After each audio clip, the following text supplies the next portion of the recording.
With her hands all bloody and useless for holding paper, Hattie Calhoun had no choice but to tear that letter in half with her own teeth. Just 7 words stared back at her. Too fat. Found someone else. Don't come. She spat the torn pieces out onto the Montana snow.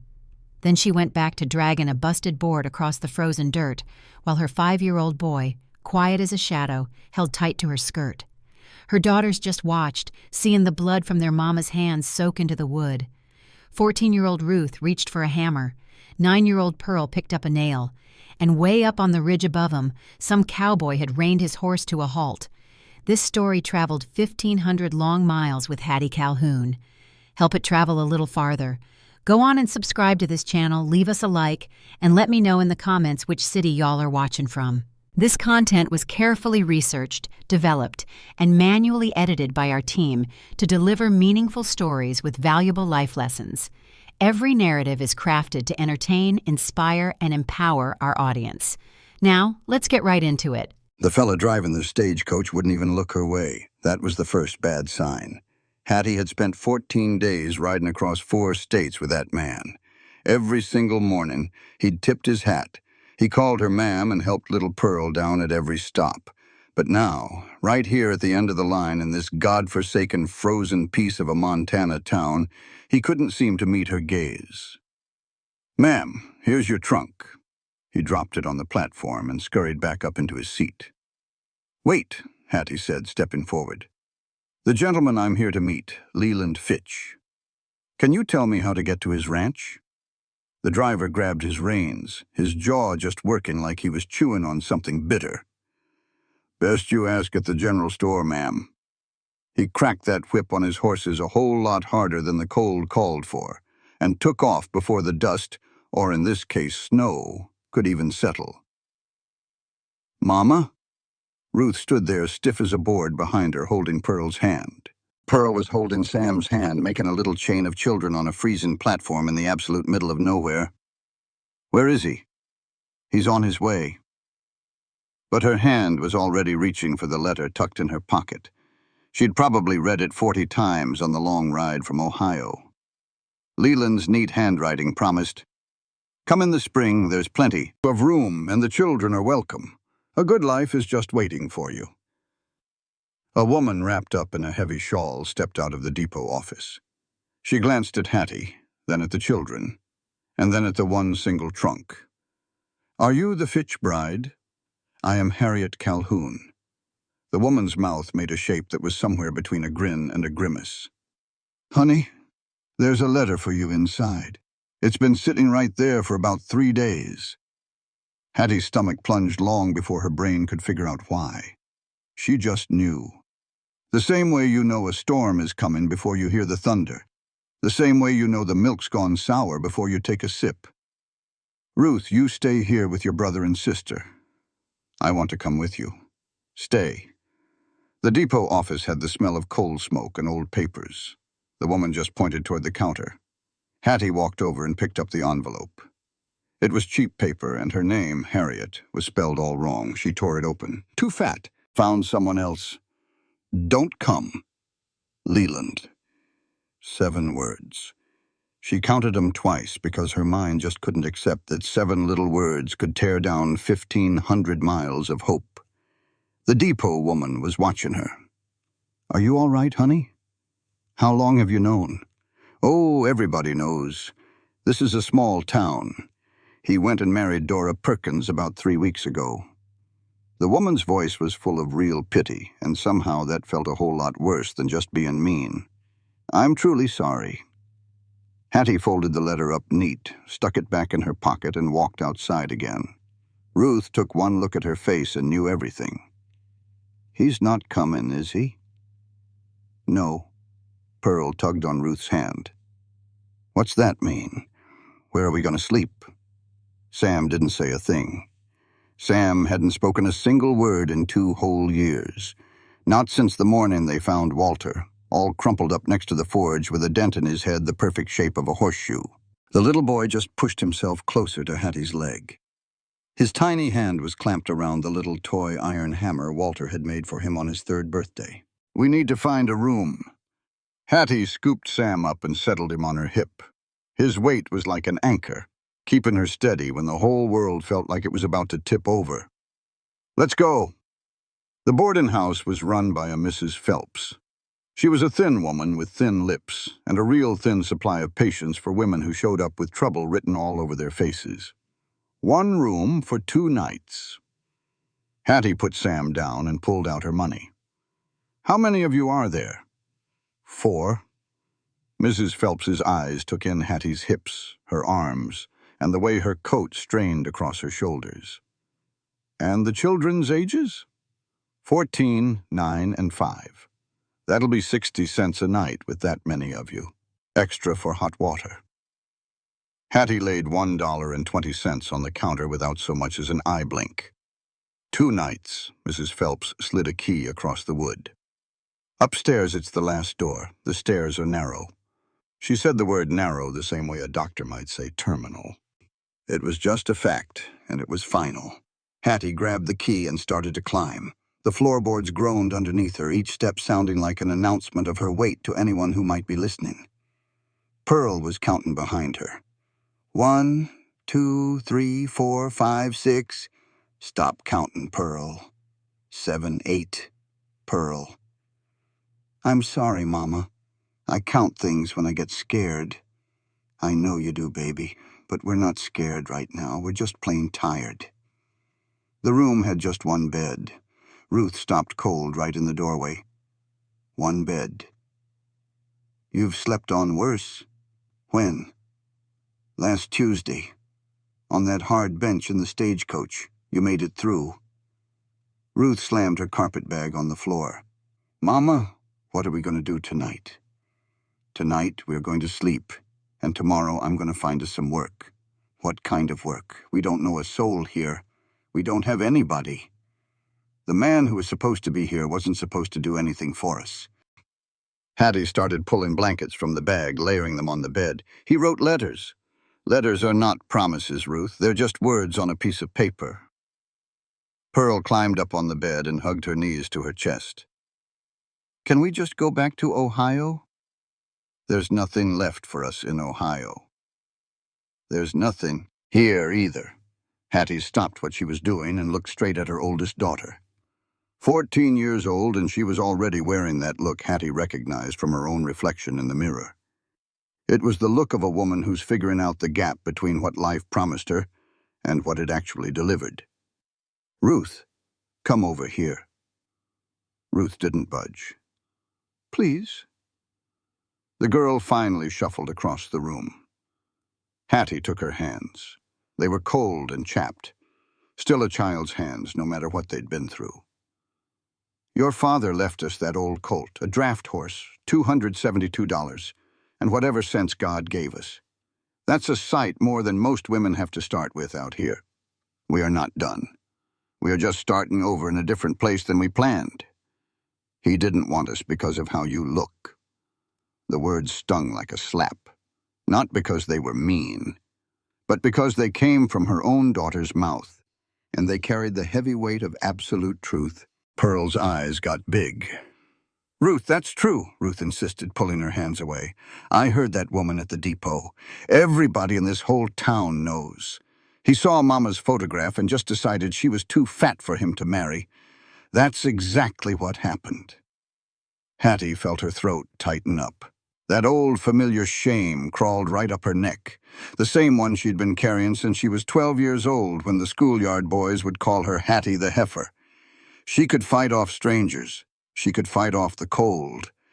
But she couldn't fight her own daughter when she was speaking the very truth Hattie had been swallowing her whole life. That's when Sam moved. Quiet as he always was, he crossed the little room, climbed right up into Hattie's lap, and pressed his face hard against her chest. His little iron hammer felt cold between them. Hattie wrapped her arms around him and looked at Ruth over the top of his head. "Yes, that's what happened. A man decided my body wasn't worth keeping his promise. And now we are here. And tomorrow, I will find work that does not require a man's approval of my waistline. That's the plan. Any questions?" Ruth's chin started to tremble. Then she just sat down on the bed next to Pearl, pulled her little sister in close, and didn't say another word. Hattie did not sleep. She just sat in the chair with Walter's old coat draped over her knees and did the math in her head. $272 minus $1.20 for the room. That left $270.80. A pound of nails would cost about 10 cents. Some canvas for a roof might be $1.50.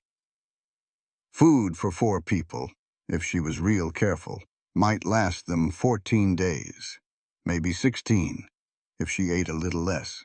She had 16 days to find something that would last, or she'd have to watch her children starve. She flexed her hands in the dark. The skin was already cracking from the cold. By the next day, they would be bleeding. She was going to need them anyway. Morrison's General Store opened up at 7 o'clock. Hattie was standing there at 6:55.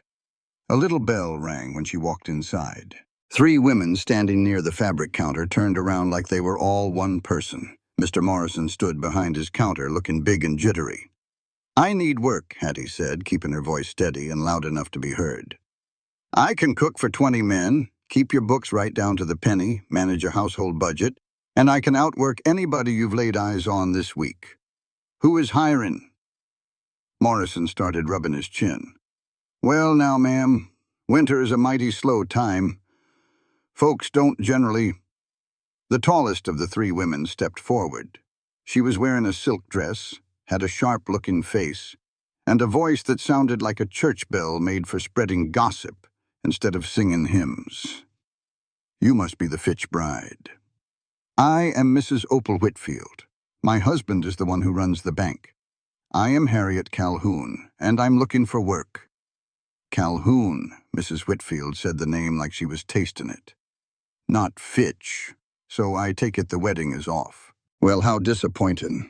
Leland was so looking forward to—" She gave a little smile. "Well, perhaps the photograph was modeled—" "That's misleading." The other womenfolk traded looks. One of them put a hand to her mouth. "That photograph told the truth, Mrs. Woodfield. I cannot control what folks decide to see when they look at it. Hattie." Mrs. Woodfield, after a little clearing of her throat, circled in closer. "And so here you are, looking for a job with 3 children tagging along in the dead of winter in a town where you are a complete stranger." She clicked her tongue. "What in the world do you suppose is available for a woman in your predicament?" "Honest work, the same as anyone else. Honest work requires good references, knowing people, a good name. You have come here with none of those things, and a good deal of, well," she gestured toward Hattie's frame, "baggage."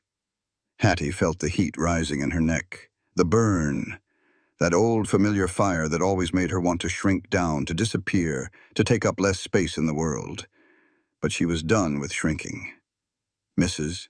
Whitfield, the only baggage I have brought with me is 1 trunk and 3 children that I plan to feed. If you know of any work, I would appreciate you pointing me in the right direction. If you do not, I would appreciate your silence." Mr. Morrison coughed. Mrs. Whitfield's smile became stiff. A younger woman at the edge of the group spoke up. She was blonde, with a tired look around her eyes, twisting a cheap brass ring on her finger. "There is the old Crow place east of town, a mile and a half or so. Nobody has laid claim to it since the family moved on." Mrs. Whitfield shot her a sharp look. "Dora, no one was asking you." "Dora?" Hattie looked at her more closely. "Dora Fitch, the local girl, the one who took her place wearing a ring that already showed brass through the gold paint, married to the man who decided Hattie was too heavy to keep a promise to." Their eyes met. Something passed between them, not friendship, but recognition. 2 women who had been sized up by the same man, and both of them found lacking for different reasons. "The lumber is still there." Dora spoke quickly, as if she had to get the words out before Mrs. Whitfield could stop her. "Some of it is still good. The roof is gone, but the walls. That is quite enough, Dora." Mrs. Whitfield took her by the arm. "We should be on our way." She turned to Hattie one last time. "A word of advice, Mrs. Calhoun.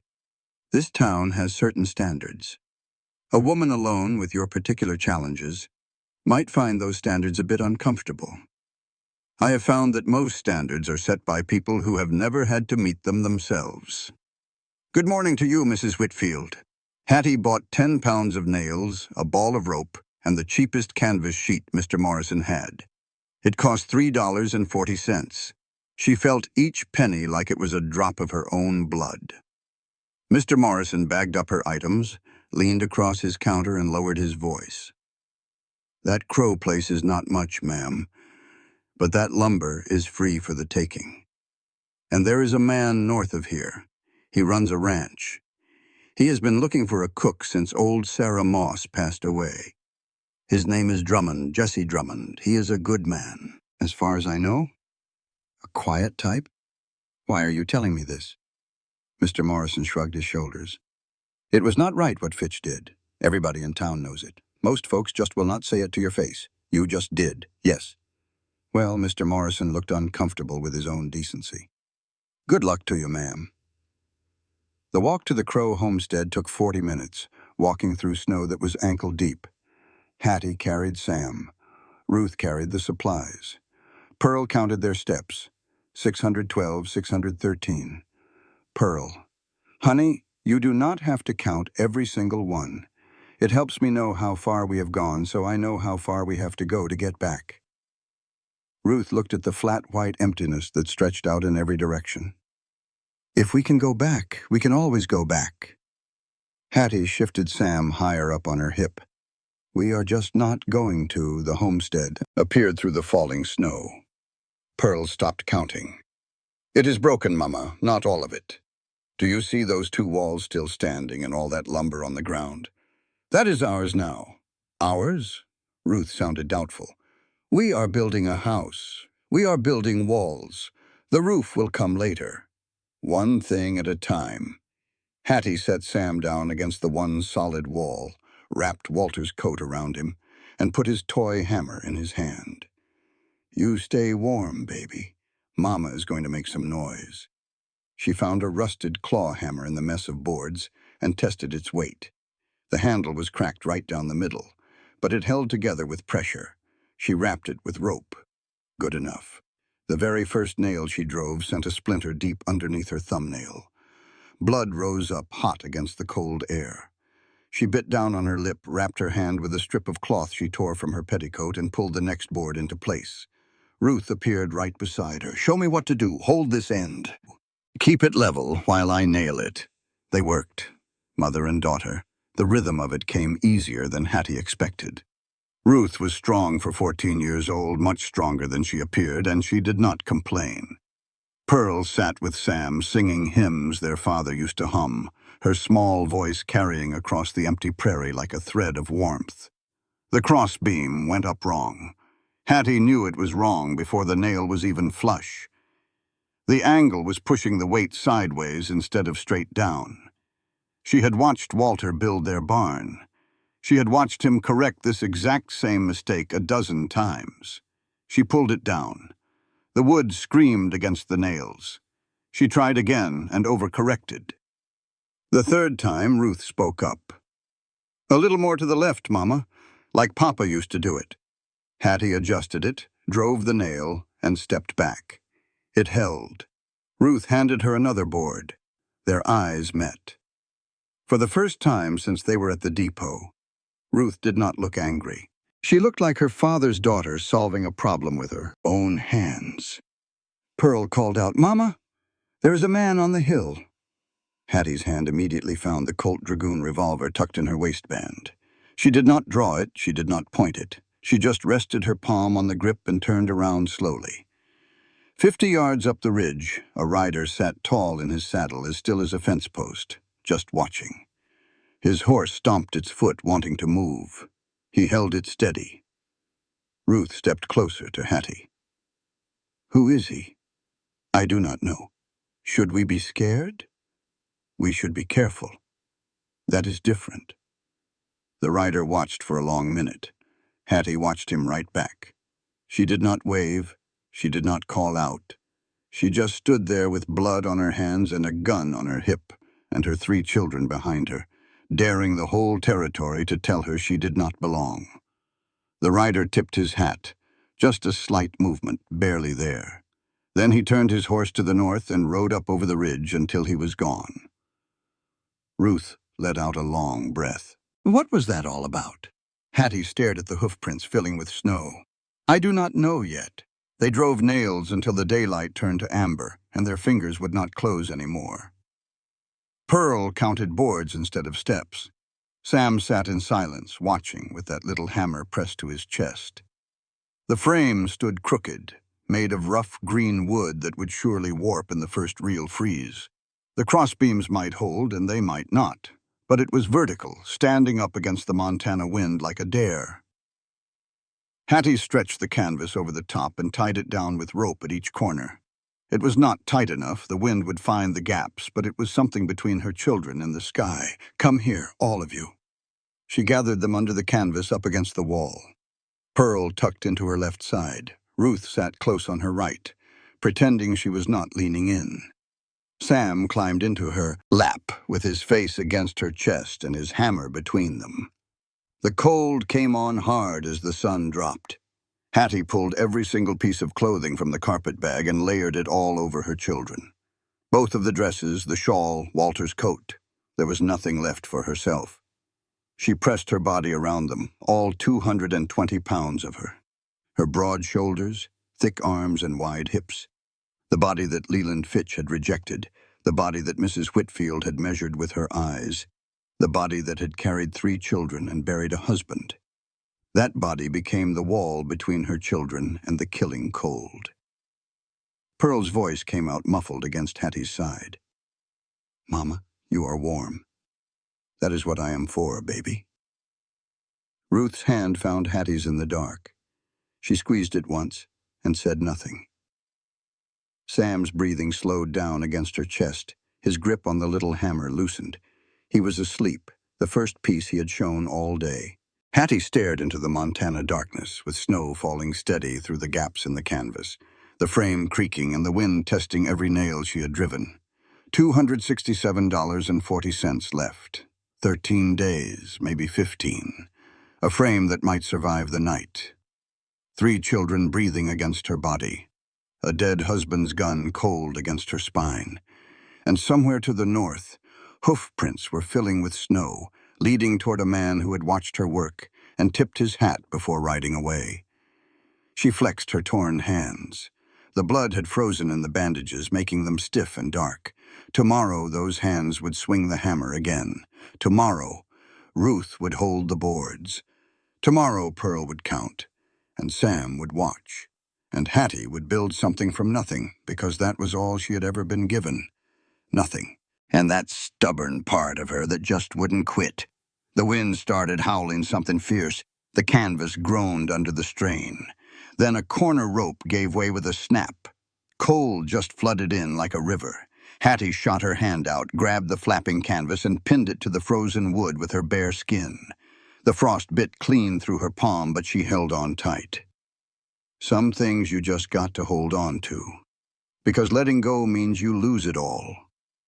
The canvas finally tore around 4 in the morning.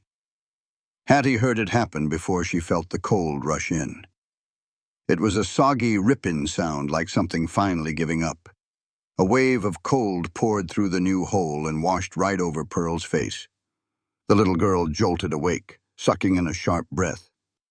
Mama, I got it. Abby was already on her feet, passing Sam over to Ruth's arms and grabbing the torn canvas with both hands. The wind tried to wrestle it from her. She just pulled harder. The frozen fabric dug into the raw wounds on her palms from the day before. She twisted the ripped ends into a knot, wrapped the rope around twice, and held on until the wind seemed to lose its fight. Pearl was crying, a quiet kind of crying, the kind kids learn when they realize that crying loud doesn't do a bit of good. Come here, baby doll. Hattie pulled her in close. It's just the wind making a racket. We're going to be all right. Ruth cradled Sam to her chest. The boy was awake, his eyes wide open in the dark, but he was silent. He was always silent. He gripped his little hammer in both his hands. How much longer till morning? Ruth's voice was flat. Not scared, just plain tired of being scared. A couple more hours. And then what? Then I'm fixing this frame and we're going to keep on building. With what? Ruth adjusted Sam's weight in her arms. We're out of good lumber. We're short on nails. We're short on everything, Mama. We have enough to get through today. And today is all that matters. The darkness just seemed to stretch on forever. The wind howled. Snow found its way through every last crack. Hattie held the canvas down with one hand and held Pearl with the other, and she waited for the sun to either save them or not. Dawn finally broke, gray and hard. Hattie worked her way out from the tangle of children, every joint in her body protesting from a long night on the frozen earth. Her hands were swollen up something awful.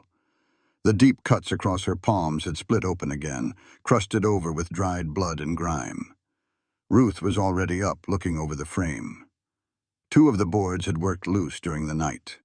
The crossbeam she'd helped set just yesterday was now leaning a good inch to the left. It's worse, Mama. I can see that, honey. Pearl was sitting with Sam, the 2 of them bundled up in Walter's big coat. Mama, I'm hungry. I know you are, baby. Hattie opened their old carpet bag and pulled out the last of the dried biscuits from their last stop. They were hard as rocks. She broke them into little pieces, giving the biggest chunk to Sam, the next biggest to Pearl, and then one to Ruth. Ruth looked down at Hattie's empty hands.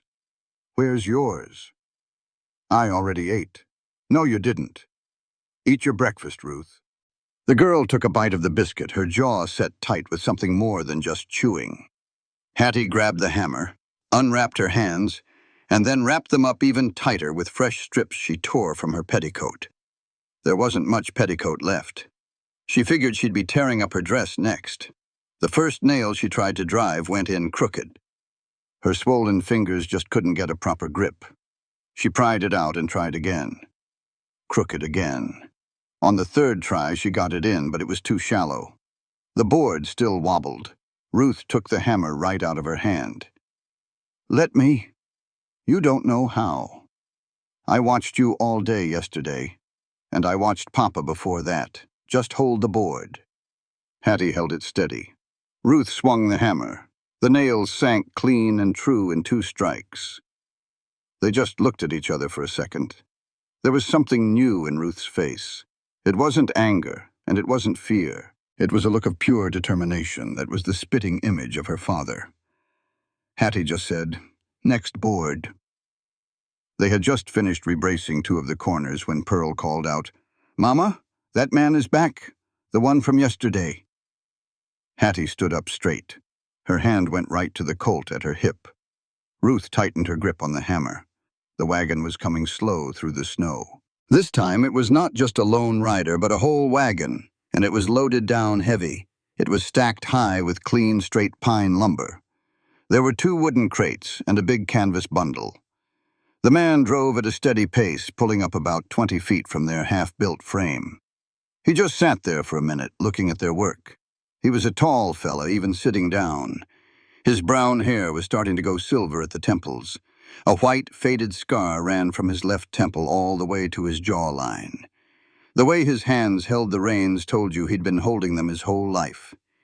He looked at the crooked frame, at the crossbeam leaning to the left, and at the green wood that was already starting to warp. Then his eyes settled on Hattie. That beam is going to kill somebody by noon. Hattie didn't even blink. Then I'll just build another one. No, ma'am, I don't reckon you will. Not with green wood out in this cold. It freezes hard at night, thaws out some by midday, and then it cracks by evening. You'll be right underneath it when it finally goes. I've been under worse. The man climbed down from the wagon. He moved slow and deliberate, the way folks move when they want you to see their hands are empty. He walked over to the crossbeam and ran his palm along the wood. His fingers found the crack she couldn't see from where she stood. Here, you feel this? Hattie moved in closer, making sure he could see the colt but not pointing it at him. She touched the spot he was showing her. It was a split running deep into the grain, hidden by a layer of frost. That right there is a death sentence hanging over your family's heads, ma'am. One warm afternoon, and that thing is coming down on whoever is standing under it. Ruth stepped forward, raising the hammer. "Who are you?" The man looked at her, then glanced at the hammer, and then looked back at her face. Something in his expression changed. Maybe it was respect for a 14-year-old girl ready to take on a grown man with nothing but a claw hammer. "Name's Jesse Drummond. My ranch is about 6 miles north, just past that big stand of cottonwoods." Hattie stepped right between Jessie and her daughter. "This here is Ruth, and that's Pearl and Sam." Jessie looked over at Pearl, who gave a little wave from inside Walter's coat, and at Sam, who was pressed up against his sister, just watching him with those quiet, sizing-up eyes. "The boy doesn't talk. The boy is fine." Jessie just nodded. He didn't press the matter. He walked back to his wagon, pulled down a 16-foot pine plank like it was nothing, and carried it over to the frame. He set it down right next to the cracked crossbeam. "This here is proper pine. I cut it last week for a corral fence, but that can wait." He pulled down another board, and then another, 6 boards in all, before Hattie finally spoke up. "What's your price?" "There's no price." "Everything has a price, Mr. Drummond." He picked out a hammer from his toolbox. It was good steel with a balanced handle, the kind of tool that costs real money. He set it on the pile of lumber. "My price is that you stop building with junk wood before it falls down on one of those children." He looked straight at Sam. "Especially that little one. He's sitting right where it's going to fall." Hattie moved like a flash, scooping Sam up and carrying him a good 30 feet away. She set him down by the stump of a big cottonwood. Sam's eyes never left Jessie. They were wide and watchful. His little hammer was pressed tight against his chest. Pearl followed, dragging the big coat with her. "Is he a bad man, Mama?" "I haven't made up my mind yet." Hattie turned back to Jessie. "You rode up here yesterday, watched me work for a bit, and then you just rode away. Now you're back with a whole wagon full of supplies. Why?" He grabbed the cracked crossbeam, taking the full weight on his shoulders, the cords in his neck straining. He lowered it with control, letting it fall clear of the frame. "My mother came to Montana as a mail-order bride. The man who sent for her died from a snake bite 2 days before she got here." He picked up the new pine beam and set it in position. "She showed up with $17 and a trunk full of books. My father found her trying to hire on for work at the hotel." "Is that why you're helping us?" "No." He drove the first nail home. 2 clean, perfect strikes. "I'm helping you because that crossbeam was about to collapse, and I can't stand by and watch shoddy work end up killing people." He drove another nail. "The children just make it worse. A man can't ride away from children out in the cold and expect to sleep at night." By then, Ruth had been studying his every move, every angle, every hammer strike. She walked over to the other side of the frame. "Show me that corner bracing," she said, "the way you angled it." Jessie looked at Hattie. "Is she always this direct?" "Since the day she was born." He showed Ruth the 3-4-5 method. You measure 3 feet one way, 4 feet the other, and it should measure 5 feet across the diagonal. It was mathematical proof that you had a perfect square corner. Ruth listened to him explain it just one time, then repeated it back to him perfectly. Then she did it herself on the corner opposite him. Jessie watched her work and gave a single approving nod. "She's got good hands." "She's got her father's hands." Hattie picked up the new hammer Jessie had brought. The weight of it felt right, honest. She drove a nail flush in 2 strikes. Jessie noticed. "You've done this before." "I watched my husband build our barn. I held every single board for him. I handed him every single nail. You've got a good memory. It's a necessary memory. He's gone." Jessie stopped hammering for a moment. "I'm sorry to hear that." "Don't be sorry, be useful. That canvas needs to be replaced before nightfall." And so they worked. Hattie and Jessie worked on the frame. Ruth carried boards, took measurements, and checked the corners with her newfound knowledge. Pearl sat with Sam. But she wasn't just sitting there. She was counting. 12 boards up, Mama. 13, 14. Jessie glanced over at her. Does she always count everything? Always, Hattie said. Ever since she learned how to talk. How high can she go? Pearl answered for herself. I counted to 4,612 on the stagecoach ride from Ohio. That's how many fence posts I saw out the window. A corner of Jessie's mouth twitched. It was the corner that wanted to smile. But it had been a while and they were rusty. They fell into a rhythm, though, without a single word spoken. Jessie would cut the boards to the right length. Hattie would position them and hold them steady. Ruth drove the nails home. When Hattie spotted a better angle for the roof's slope, one that was steeper to let the snow slide right off, she just pointed. Jessie made the change with no fuss. When he showed her the right way to overlap boards to keep the wind out, she gave a single nod and adjusted her spacing. By noon, the frame was standing solid, square, and true. Ruth went around checking every corner with the 3-4-5 method. Jessie fetched a cloth bundle from his wagon. Inside were salt pork biscuits, still warm from his oven that morning, and a jar of sorghum molasses. He set it all down on a flat-topped rock. Pearl was on it before anyone could even blink. Are those actual biscuits? As real as they come, Jessie said, unfolding the cloth. Help yourself. Pearl snatched one up, broke it clean in two, and handed the bigger half to Sam. The boy stared at it, then looked at Jessie, then back at Hattie.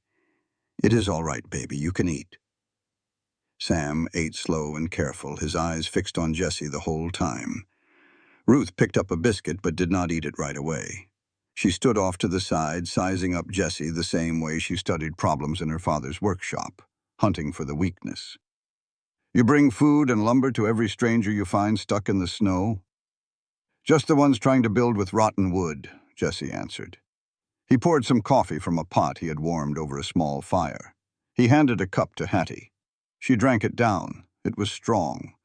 Real arbuckles, not that chicory water. The warmth spread through her chest like a feeling she had long forgotten. Mr. Drummond, what is the real reason you are here? Jessie put his cup down and looked straight at her. It was the first time he had truly looked at her, not at her size or her troubles, but right at her. I lost my cook and bookkeeper 2 years back. Sarah Moss, 63 years old. She had worked for my daddy before she worked for me, passed in her sleep. Ever since, my ranch has been surviving on burnt beans and bookkeeping that is even worse. I need somebody who can cook for 8 men and keep the numbers straight. That adds up. He took a breath. The pay is $20 a month, plus your room and board. You get your own quarters with a lock on the door from the inside. You are offering me a job. I am offering you walls that will not collapse, and a stove that actually works. Hattie looked over at her children. Pearl had already put away 3 biscuits and was eyeing a 4th one. Ruth stood there stiff as a board, hope and suspicion warring across her face. Sam sat perfectly still, but he had shifted just a little, maybe an inch closer to where Jessie was sitting. An inch was a country mile for a boy who had not moved toward a stranger in 2 years. What about my children? What about them? They come along with you. The ranch house has plenty of room. A girl that age can help out in the kitchen if she takes a notion, or she can study if she would rather. Jessie gave a nod toward Ruth. A young lady who is handy with a hammer might enjoy the carpentry work that needs doing around the place. The little ones always find their own way. Ruth finally spoke up. You have a school nearby? There is a schoolhouse in town. About 3 miles. I have got horses. Pearl looked up with molasses smeared on her chin. I could ride a horse to school. You could indeed ride a horse to school. Hattie stood up and walked over to her shelter, or what was left of it, just canvas and pine and dried blood. She ran her hand over the board she had nailed, the cross beam Ruth had placed. The corner bracing she had learned in one quick lesson and got right on the first try. I have conditions, she said without turning to face him. State them. She turned around. $23 a month, not 20. Half days on Sundays, the use of a horse for my errands, and no personal services beyond cooking and the books. I do not wash clothes or men's shirts. And if any of your men get ideas about what a woman alone might provide, you will handle it, clearly and publicly, in front of my children. Done. I am not finished. My daughters will sleep in my quarters, behind a locked door. No man sets foot in there unless I invite him. And I will keep my husband's pistol loaded and close at hand at all times. I would expect nothing less. And one more thing, Hattie's voice grew low. I know what the folks in town are saying about me. I know what Leland Fitch told them. I know how I look and what they figure that means. If you have any sort of problem with the size of your cook, you say it right now, because I will not be sized up twice. Jessie stood and walked over to where she had hammered that first board the day before, the one with her own blood frozen into the wood grain. He touched it. Ma'am, I watched you build a shelter out here in the snow with nothing but a rusted hammer with a cracked handle. I watched your girl swing that claw hammer like she was born with it in her hand. I watched you go hungry so your children could have something to eat and sit up all night in the freezing cold so they could stay warm. He turned to face her directly. I do not give a damn what you weigh. I give a damn if you can do the work. And from everything I have seen, you can. Hattie's eyes started to burn. She blinked hard, fighting it back. She would not let herself cry in front of this man. Not on this day. Ruth's voice came quietly from behind her. Take the job, Mama. Pearl bounced on the balls of her feet. Take it. Take it. Take it. Sam said nothing, but he stood up, took 3 steps forward, and sat back down again. 3 steps closer to Jessie Drummond than he had been all day. Hattie kept her eyes on her quiet boy. That little bit of movement. An inch on the ridge yesterday, 3 whole steps today. When do we begin? Now, if you're up for it, load your things and ride back with me. Or we can wait until tomorrow. Your choice. Hattie gave the shelter one final look. 3 nights she had figured on sleeping here with just canvas and splinters and the stars peeking through the gaps. She had made it with her own 2 hands, her own blood, by her own decision. It was not much, but it was the very first thing she had truly owned since Walter's brother took everything from her. We go now. She lifted Sam into her arms. Ruth, grab the carpet bag. Pearl, you count the boards Mr. Drummond brought. Make sure we do not leave a single one behind. 26 boards, Pearl declared after a careful count. Plus the ones we already nailed up. Those stay, right? Those stay. They loaded the wagon with the carpet bag, Walter's old coat, the Colt Dragoon pistol and its box of cartridges, and the rusty hammer Hattie had salvaged from the wreckage. She held on to that. Jessie saw it but did not say a word. Ruth climbed into the wagon first, then helped Pearl up and took Sam onto her lap. Hattie pulled herself up to the seat right next to Jessie. The wagon springs let out a loud groan. She heard it and she felt it.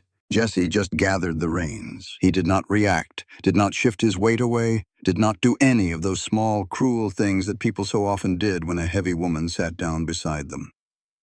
6 miles, he said, clicking to the horses to get them moving. The road is rough, but this wagon will hold.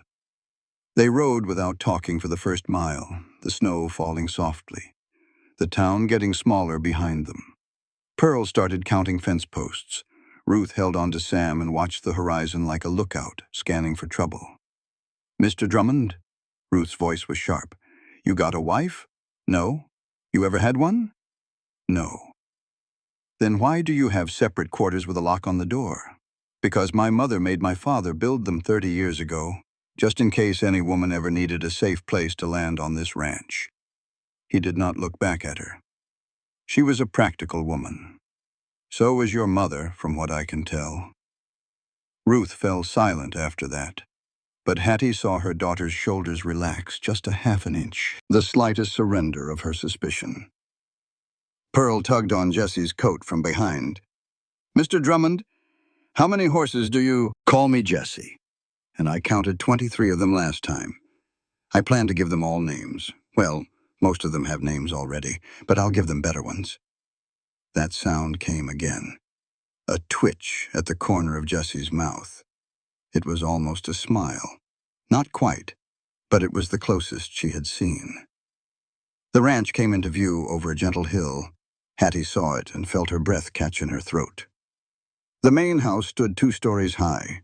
its white paint weathered to a soft gray. There was a barn, solid and tall. A bunkhouse had smoke curling up from its chimney. A smokehouse, a tool shed, a chicken coop. Every building was square and solid the way Jesse built things. They were made to last. 3 cowboys were standing by the corral, watching the wagon get closer. Another man walked out from the barn. They were all sizing up Hattie and the children, trying to figure out what their arrival would mean. "Are you having second thoughts?" Jessie asked in a low voice. Hattie sat up straighter, lifting her chin just like her mother taught her years ago, before the world treated her body like it was up for public discussion. Not a one. "But I want 25 a month, not 23. Jesse reined in the wagon. He thought for a moment. 24 with the first month paid up front, and the children eat the same food as the men. It's a deal. He came around the wagon and offered her his hand to help her down. She took it. It was a brief touch, his calloused palm against her bandaged one. His grip was firm. He did not struggle or steady himself. He just helped her down as if she were any woman getting off any wagon on any normal day. She stood on the ranch's soil, a different kind of earth. This soil came with walls and a roof and a door that locked, and a chance she never thought she would find. The oldest cowboy, who looked to be of Mexican descent, stepped up with his hat in his hands. "Senora, welcome. My name is Miguel Reyes. I am the foreman." His English had a warm, pleasant accent. "The men are very excited about your cooking." Pearl peeked out from behind Hattie's skirt. "Do you have any chickens?"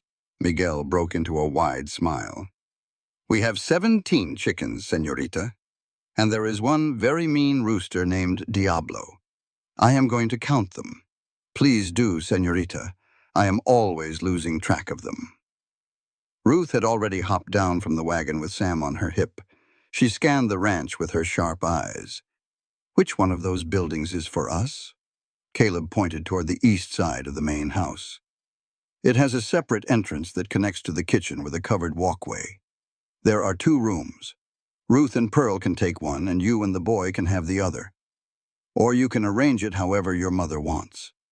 Ruth looked over at Hattie. "It is real, Mama." Hattie looked at the ranch, at the sincere welcome in Miguel's eyes, at the cowboys who were trying not to stare, and at Jessie unloading her old carpet bag like it was the most ordinary thing in the world. She looked at her son, held silently on Ruth's hip, watching every little thing with his old, knowing eyes. "It's real," she finally said. "Now, show me to the kitchen." The kitchen smelled of burnt beans and despair. Hattie stood at the entrance, taking it all in, just like Walter used to survey his blacksmith forge. The stove was caked in a black layer of grease that had been building up for months. The pots were so crusted over they looked impossible to clean. A pot on the stove held something that might have been a stew 3 days ago.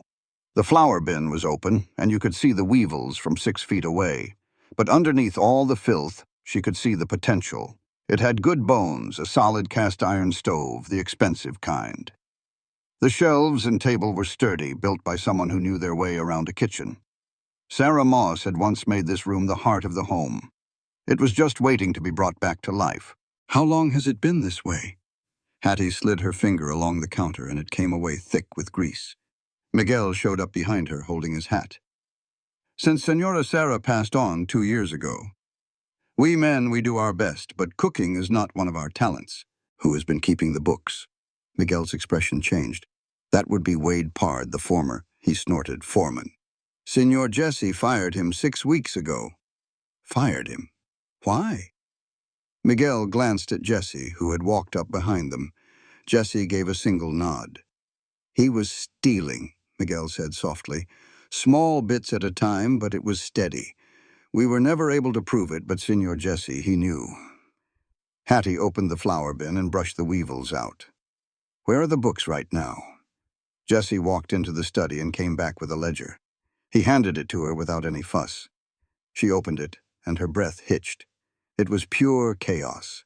Numbers were scratched out and written in the margins. There was no system at all. Pages were torn out, and water stains made it look like the records had been kept during a tornado. She flipped through 3 pages, then stopped and went back. running her finger down a list of numbers. "Mr. Drummond, you are losing money on every single cattle sale. Your middleman is taking 16% when it ought to be 8 or 10% at the most." Jessie leaned against the doorframe. "I had a feeling about that. Just could not prove it." "I can prove it. Just give me 3 days with these books and your records from the store. I will show you exactly where every last penny went, and where it is still going." "Still going?" Hattie shut the ledger and looked him straight in the eye. "Someone is still stealing from you, Mr. Drummond. It is a different handwriting than Wade's and a different pattern, but the money is disappearing all the same." The kitchen fell silent. Miguel nervously shifted his feet. Jessie's jaw clenched. "You have only had those books for 5 minutes. Numbers tell on you real fast when they are lying." Hattie placed the ledger on the counter. "But first, this kitchen. Dinner is served at 6. Any man who shows up late will not eat. This kitchen is off limits to everyone but me, unless I invite you in. Ruth will help when she feels like it, not when she is ordered to. Any questions?" Billy Hatch, the youngest cowboy, who was barely 19, appeared at the door, grinning. "What is for dinner?" Hattie glanced through the window at the smokehouse. "We will have beef stew if I can find anything worth saving in that smokehouse, and biscuits if this oven still works right. And we will have coffee that does not taste like it was scooped from the creek." Billy's grin got even wider. "Yes, ma'am. Out. All of you. I have work to do." They scattered like quail, all except for Ruth, who had already found an apron and was tying it around her waist. "Where should we begin, Mama?" "The stove first. You cannot cook good food on a dirty surface." They got to scrubbing, mother and daughter working together. It was just like when they had built their shelter. They fell back into that familiar rhythm. Ruth heated the water while Hattie scraped the iron. Pearl sat in the corner with Sam counting the cans on the shelves. "There are 47 cans, Mama. 12 of them are peaches. That is my good girl. We are going to need those peaches for tonight." By 4 o'clock, the kitchen smelled like it was supposed to. Beef was browning in a good iron skillet. Onions were getting soft, and biscuit dough was rising under a clean cloth. Hattie discovered Sarah Moss's old notes tucked behind the flour canisters. They had oven temperatures, cooking times, notes on which cowboys did not eat pork and who needed bigger helpings. Apparently, Billy Hatch ate enough for 3 men. Pearl came up to her side. "Mama, there is a lady's ring in the sugar tin." Hattie looked. It was a simple gold signet ring with the initials S.M. engraved on the inside. Sarah Moss. She held it in her hand, feeling the warmth from the sugar. "Put it back, sweetheart. That ring belongs to the kitchen. It is not ours. Not yet, anyway." At 5:30, she heard boots on the porch. Several pairs shuffling and murmuring. The delicious smell had made its way to the bunkhouse. "Wash up first," Hattie called through the door. There was some grumbling, but they went to do it. She could hear the pump handle squeaking as the men jostled for a turn. Through the window, she saw Jesse standing back, letting his men wash up before him. When they were done, he washed his hands and face thoroughly, rolling his sleeves up just past the scar on his right arm. At 6 o'clock, they came inside. 8 men scrubbed clean, with their hair slicked back with water. Billy had even put on a clean shirt. They stood awkwardly behind their chairs like a bunch of schoolboys at a church social. "Sit down." They sat. Hattie ladled stew into the bowls. Ruth brought around a basket of warm biscuits. Pearl had arranged the preserved peaches in a glass bowl she had found and polished. Even Sam was there, sitting on a stool in the corner, taking in everything with his quiet eyes. Miguel took the first bite and closed his eyes. Dios mío, that was all it took. Hands reached for biscuits, spoons scraped against the sides of the bowls. Billy snagged 4 biscuits before Hattie shot him a look with a raised eyebrow. He sheepishly put one back. "These biscuits," said Ephraim Stokes, the quiet man of the group. He was 55 years old, with graying hair at his temples. His hands had a slight tremor when he was not working. "They taste just like the ones Sarah used to make." "Even better," Billy blurted out, then looked mortified. "I mean, no disrespect to Sarah. None taken." Hattie refilled their bowls. Sarah left behind some good notes. "I just followed her instructions." Pearl was sitting on the floor next to Sam, eating peaches with her fingers. She leaned over and whispered loud enough for everyone to hear, "Sam, are these the best peaches you have ever tasted?" Sam did not say a word, but he ate. He had 2 helpings, which was more than Hattie had seen him eat in months. After dinner, the men slowly filed out. "Thank you, ma'am. We surely appreciate it. God bless you, Senora." Billy stayed behind the longest, his eyes on the last biscuit. "Go on and take it," Hattie said. He snatched it and practically ran out the door. Jessie was the only one left, standing by the counter, looking at the ledger she had left out. "The books? You said you think someone is still stealing." Hattie dried her hands and sent the children to their rooms. Ruth led Pearl and Sam through the covered walkway. The solid click of the lock behind them meant more to Hattie than any promise a man had ever made her. She opened the ledger, pulled up a chair for Jessie, and sat down next to him. "These entries right here from the last 6 weeks are in a different handwriting than Wade's. But they are using his same methods. Small amounts, never more than $20 at a time. And it always happens on days when you are away from the ranch." Jessie looked closely at the pages. His finger traced over the numbers just like hers had. "Who else has access to the cash box?" "You, Miguel, and whoever you trusted before." "Ephraim makes the supply runs into town. James used to do it before him." Jessie paused. His expression hardened. Hattie waited. She let him figure it out for himself. "Ephraim has been doing the supply run ever since Wade left. He is the only one besides me and Miguel who handles the cash. That does not prove it is him." "No." Jessie closed the ledger. "But it does not mean it is not him either. I need the store records from Morrison's and the bank deposit slips from Whitfield's bank. 3 days, Mr. Drummond. I will get you your answer." Jessie stood up and looked at her from across the kitchen. The lamplight highlighted the scar on his jaw. His eyes held something she had not seen in a man for a very long time. It was not pity, and it was not desire. It was trust. "On Saturday, I will drive you into town. We can get those records together. I can go by myself. I know you can. But Morrison tends to talk a little more freely when I'm standing right there. And Henderson over at the bank refuses to give records to a woman unless a man is with her." Hattie's jaw set hard. "That is just how the world is, Mrs. Calhoun. That does not mean I have to like it. It just means I know how to navigate it." She gave a firm nod. "Saturday." Then he started for the door, but paused. "The shotgun behind the kitchen door. It is loaded. Sarah always kept it there. I have my own firearm, Mr. Drummond. I am aware. Keep them both nearby. Wade Pard is still hanging around these parts. He spends most nights drinking at Murphy's Saloon. He talks about this ranch like it owes him a living. What kind of things does he say? Nothing worth repeating. But men who feel they are owed have a habit of showing up to collect." Jessie tipped his hat and then he was gone. Hattie stood by herself in her kitchen, her own kitchen. The words settled deep in her chest, as warm as a bowl of stew. She washed the final dish, checked all the windows, and threw the bolt on the door. The shotgun was standing there ready. Down the walkway, she could hear Pearl counting something in the bedroom. She heard Ruth's quiet voice, reading out loud from the single book they had brought with them. And then there was Sam's silence, which had a sound all its own when you had lived with it for long enough. She pulled the ledger closer and worked by the light of the lamp until midnight. "Numbers do not lie," she had told Jessie. "But they do tell a story if you know how to read them. And these numbers right here were screaming a story at the top of their lungs." Saturday morning arrived, so cold that your spit would freeze before it even hit the dusty ground. Hattie put on her better dress, the blue one, which was now mended where a Montana wind had ripped the hem. Her hair was pinned up tight. She looked at herself in the small mirror over the washstand and saw the same thing she always saw. A big woman living in a world that always wanted her to be smaller.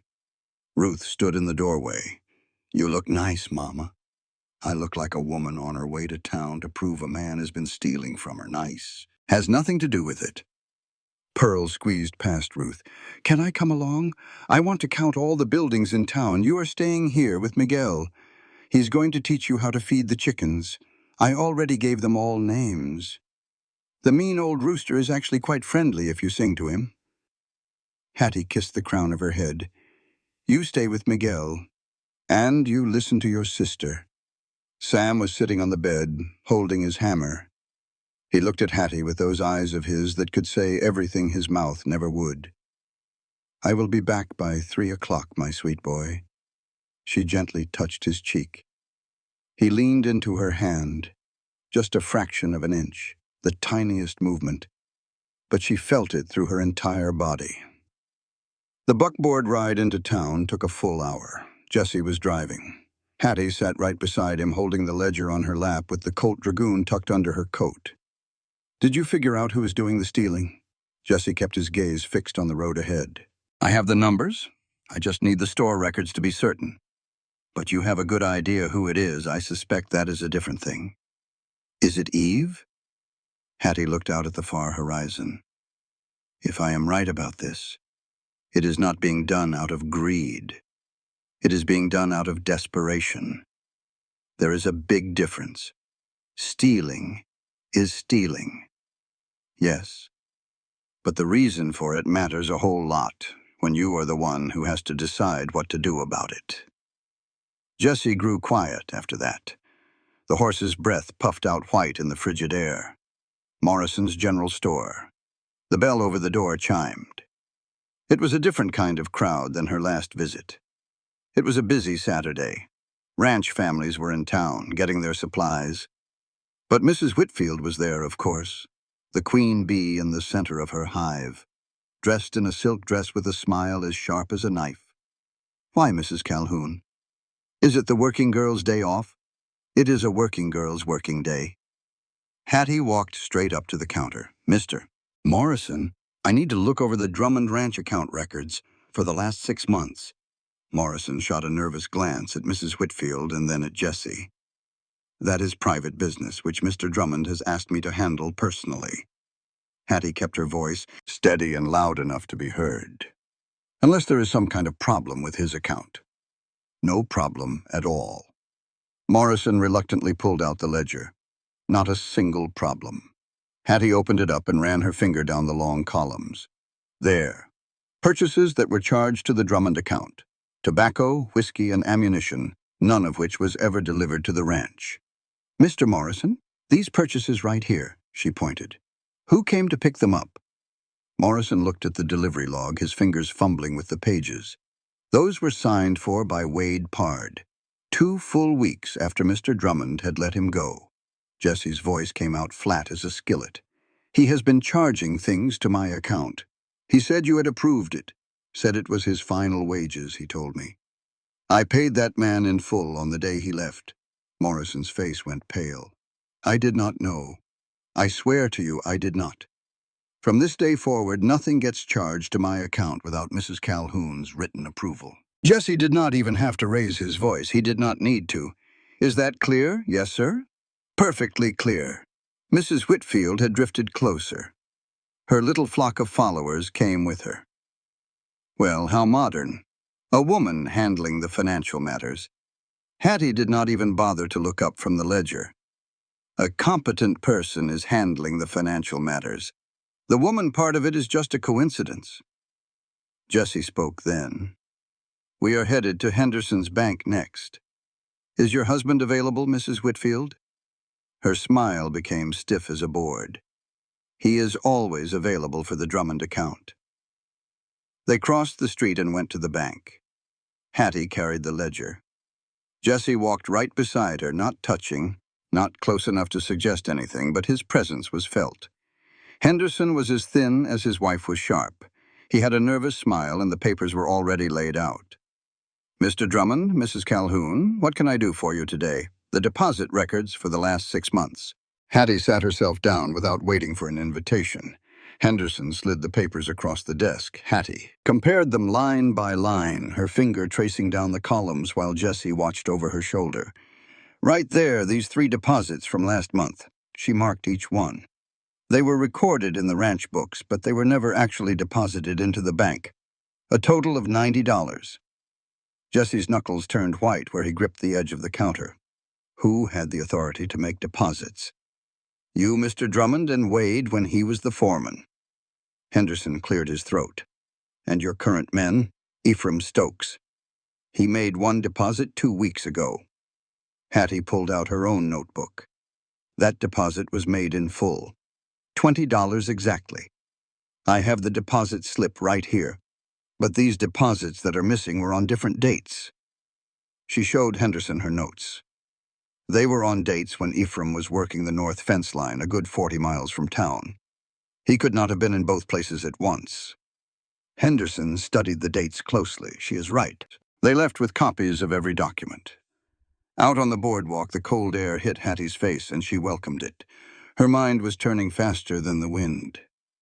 It is not Eve who is making the deposits disappear, she said quietly.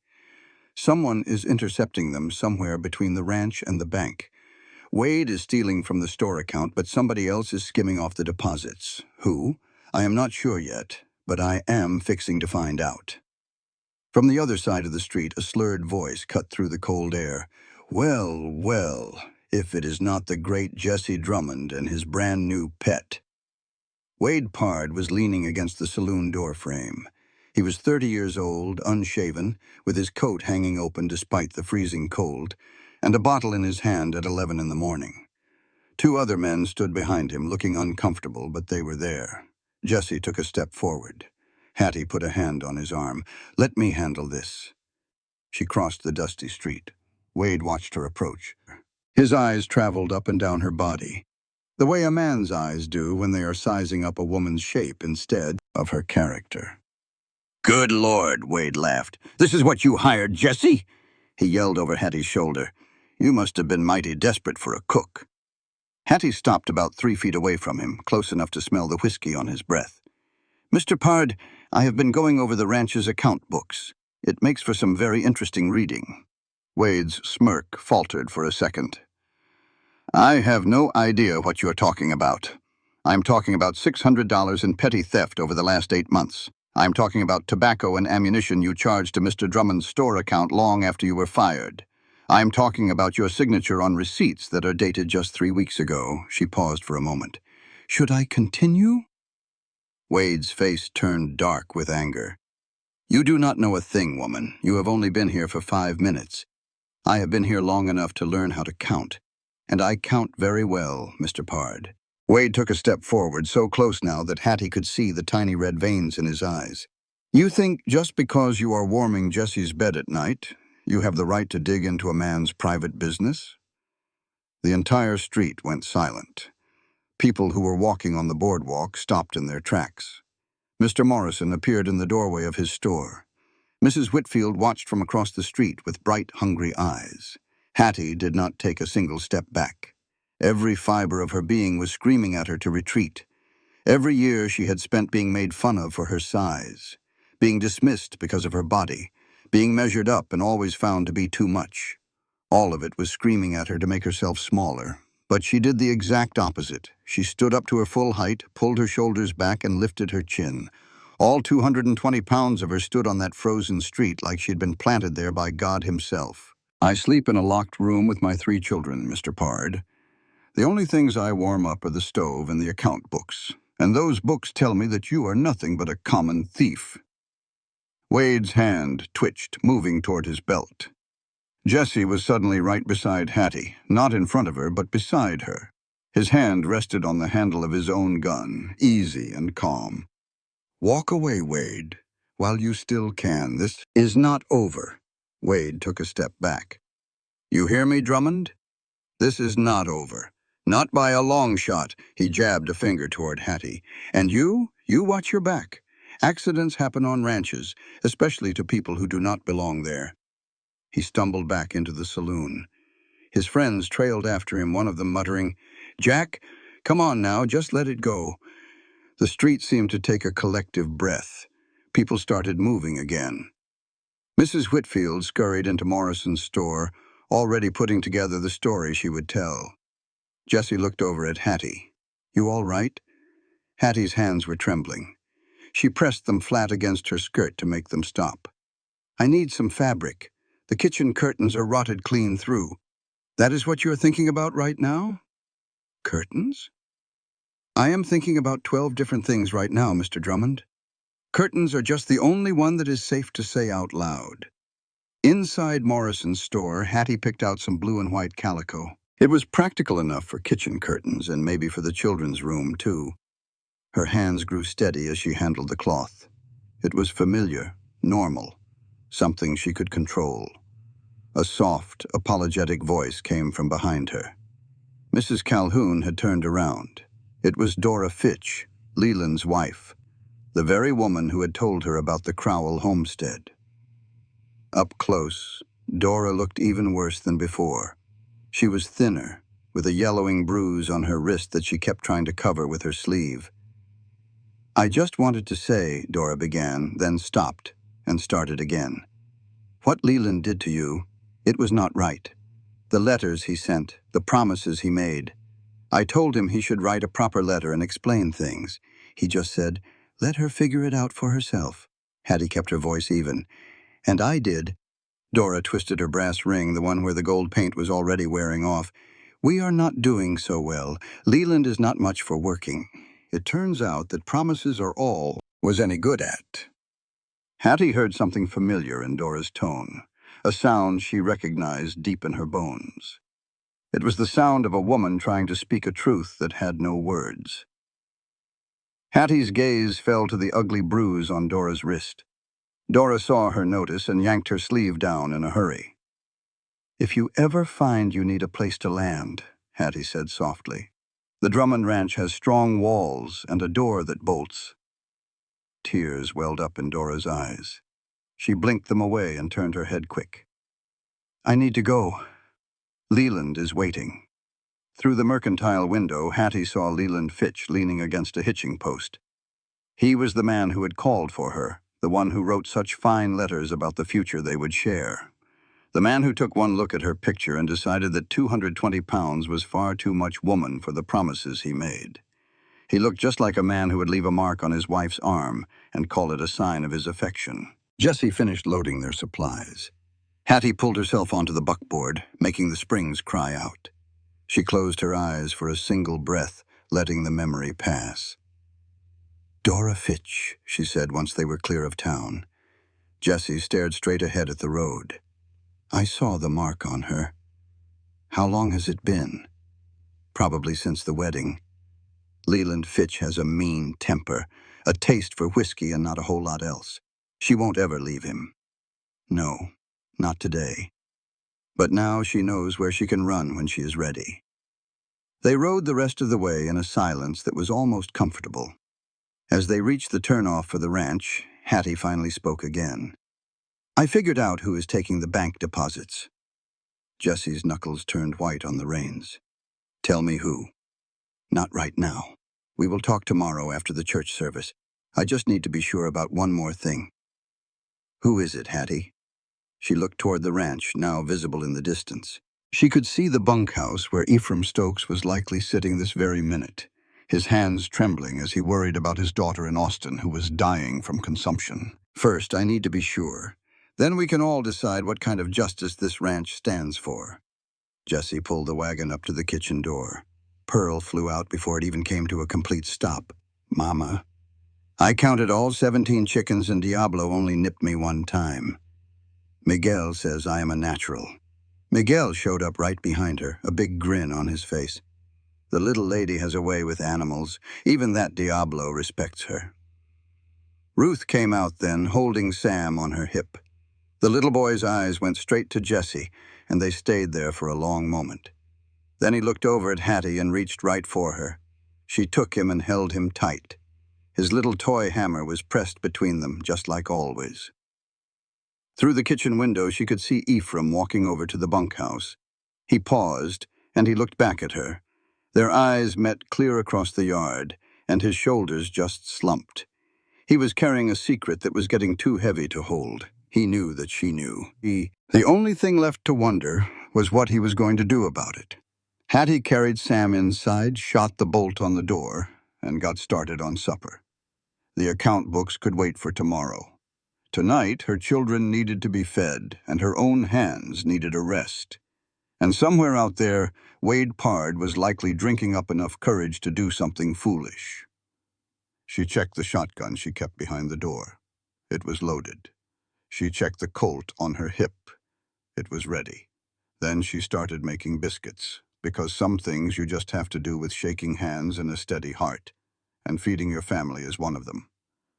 The blizzard hit that Sunday afternoon with no warning at all. Hattie was elbow-deep in bread dough when the temperature dropped so fast the window pane cracked. 1 second the sky was just plain gray, and the next, a white fury had swallowed the whole world. Miguel came bursting through the kitchen door. "Ma'am, the cattle. We have to get them to the south shelter before we lose them." "How many men are out there?" "5, counting Jesse. Billy and Ephraim are in the bunkhouse." "Well, get them up. Get everybody moving." Hattie wiped the dough from her hands. Ruth appeared in the doorway with Pearl right behind her. Sam was clutching onto Pearl's leg. "Mama, the window in our room just broke. You take your brother and sister into the kitchen. Stay right here by the stove, and do not open that door for anybody but me or Mr. Drummond." Hattie pulled on Walter's big coat. She grabbed her Colt. Ruth grabbed her by the arm. "Where are you going?" "The milk cow. She is in the small barn. If we lose her, Sam will not have any milk. I will go. Let me do it. You will stay here with your brother and sister. That is not a request, Ruth." Ruth's jaw tightened up, but she pulled Sam onto her hip and backed away into the kitchen. Pearl was already counting the heartbeats between the gusts of wind. 1 Mississippi, 2 Mississippi, 3. Hattie shoved her way out into the storm. The wind felt like a wall of sharp knives. The snow was so thick she could not even see the barn, just 30 feet away. She put her head down and walked from memory, counting her steps just the way Pearl counted everything. The door to the small barn was banging wide open. The cow, Bess, was wild-eyed and pulling hard at her rope. Hattie grabbed the rope, hauled the door shut, and braced it with a feed bucket. "Easy, girl. Easy now." She ran her hands down the cow's side, which was trembling. Cold, but not frozen solid. Hattie piled hay all around her, pulled down some horse blankets from a rack, and wrapped the animal up like she was tucking a child into bed. The whole barn shook. Hattie braced herself against the stall as the building leaned hard into the wind. It held. It leaned again, and it held. She checked the brace on the door. It was not enough. She dragged a heavy feed barrel against it, and then another one. The wind screamed through the cracks in the wooden boards. Snow poured inside like sand running through an hourglass. This barn was not going to make it. Hattie looked at Bess, then looked at the door, then looked at the 40 feet of whipping white that stood between her and the kitchen. 40 feet of a killing storm. "All right, old girl, we are going to the house." She untied the cow, wrapped the rope tight around her own waist, and shouldered the barn door open against the wind. The storm tried its best to shove her back inside. She leaned right into it, all 220 pounds of her against that Montana blizzard, and for once in her life, her size was a blessing. Bess fought against the rope. Hattie pulled even harder. 1 step, 2 steps. The snow was coming in sideways, blinding her, filling her mouth and her nose. She could not see the house, could not see a thing but white. Then she heard Pearl's faint voice through the storm. 112, 113. Hattie just followed the sound. Her daughter was counting at the kitchen window, shouting numbers out into the blizzard like a lighthouse shining a beam. 118, 119. "Mama, I can see you. 20 more steps." Hattie dragged Bess those last 20 steps. Ruth had the kitchen door thrown open. Together they hauled a cow into that kitchen for the very first time in the building's history. Bess stood right in the middle of the floor, dripping with snow and looking just as confused as everyone else was. Pearl clapped her hands. "We have a cow in the kitchen." "We have a cow in the kitchen," Hattie confirmed, as she leaned against the wall, her chest heaving. "Just do not tell Mr. Drummond." Sam was just staring at Bess. The cow lowered her big head and sniffed his hair. Sam did not move, did not even flinch. His hand came up real slow and he touched her nose, the slightest little contact. Then he pulled his hand back and held his hammer again. The front door crashed open. Jesse stumbled inside, covered in white, with ice frozen in his eyebrows. Miguel was right behind him, then Billy. They all stopped dead in their tracks at the sight of the cow. "Is that Bess?" Billy asked. "No, it is a completely different cow that just happened to wander into my kitchen during a blizzard." Hattie pushed herself off the wall. "Yes, it is Bess." The small barn was about to go. Jesse just looked at her, snow melting and running down his face. "You went out in this. Sam needs his milk. The cow makes the milk. The cow was in danger. Problem solved. You could have died. But I did not." Hattie moved over to the stove. "Coffee for everyone. Now, where is Ephraim?" Jesse's whole face changed. He looked over at Miguel. Miguel just shook his head slowly.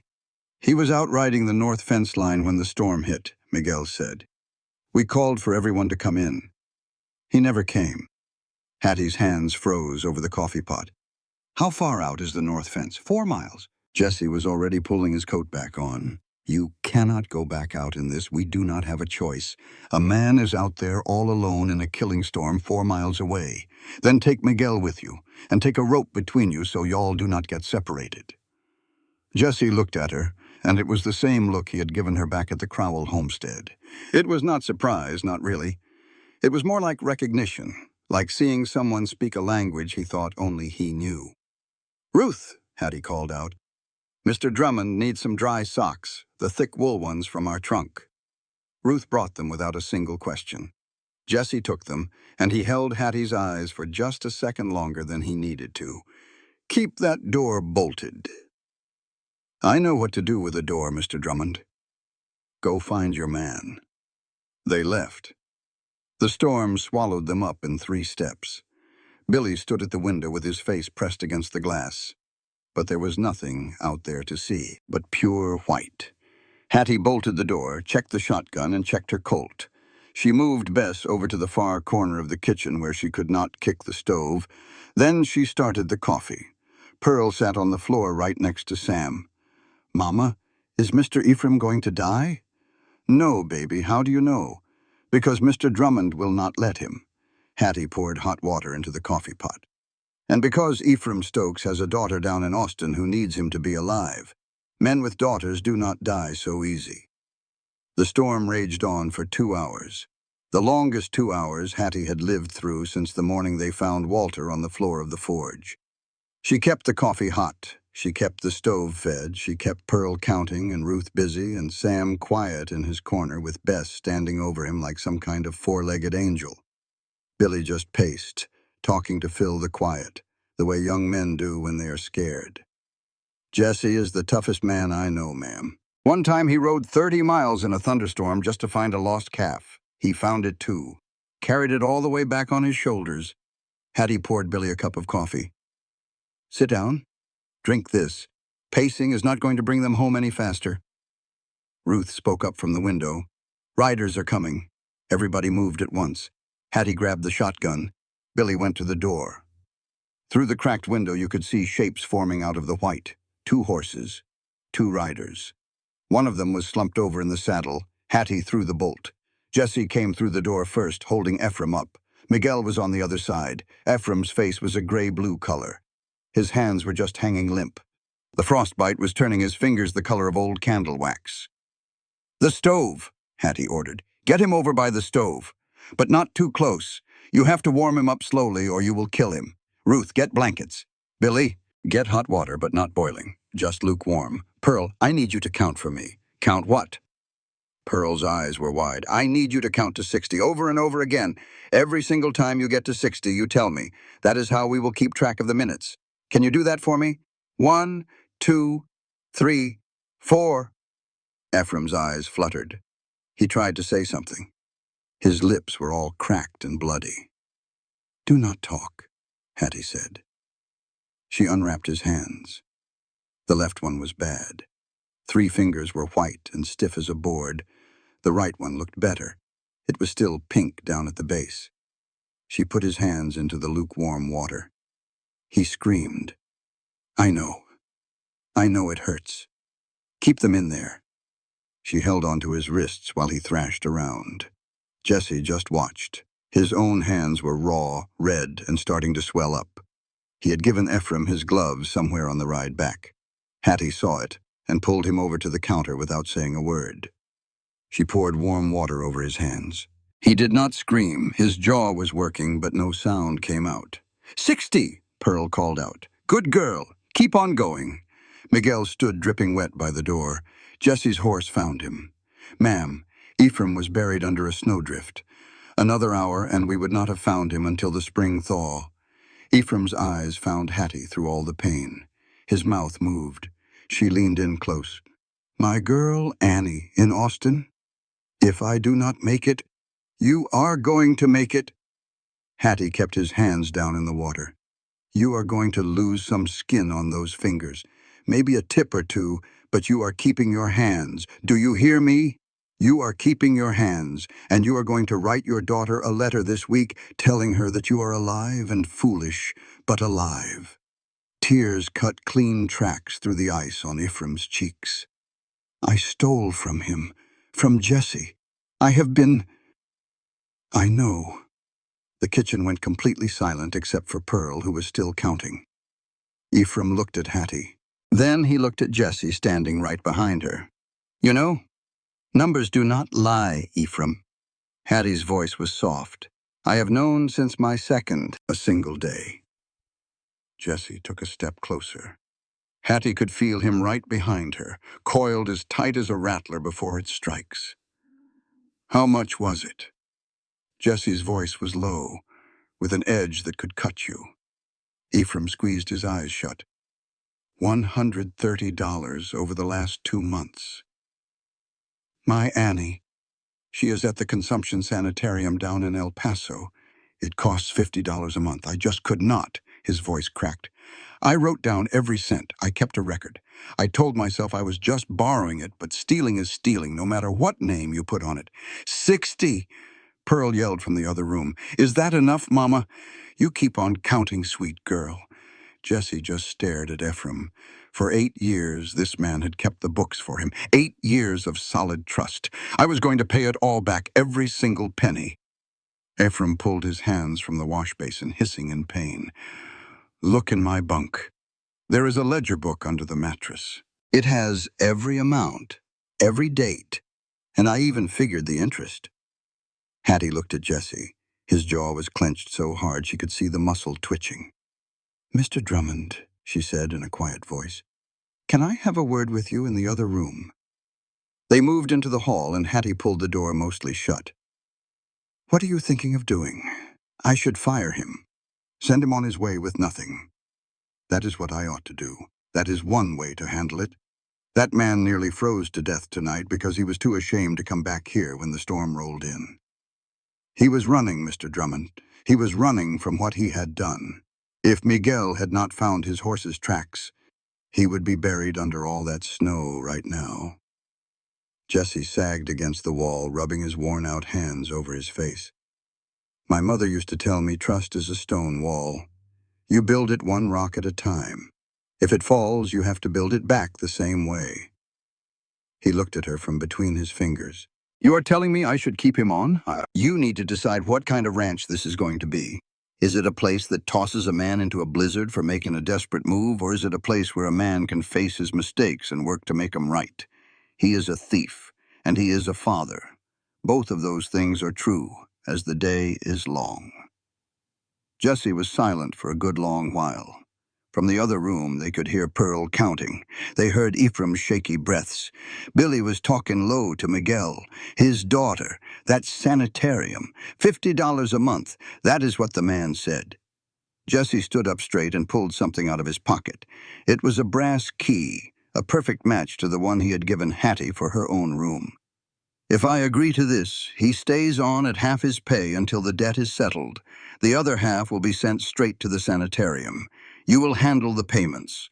He will work every single day he is able, and he will answer for every mile he rides and every cent that passes through his hands. And when that debt is paid, he will be a free man who made a mistake and paid the price for it, just like anyone else.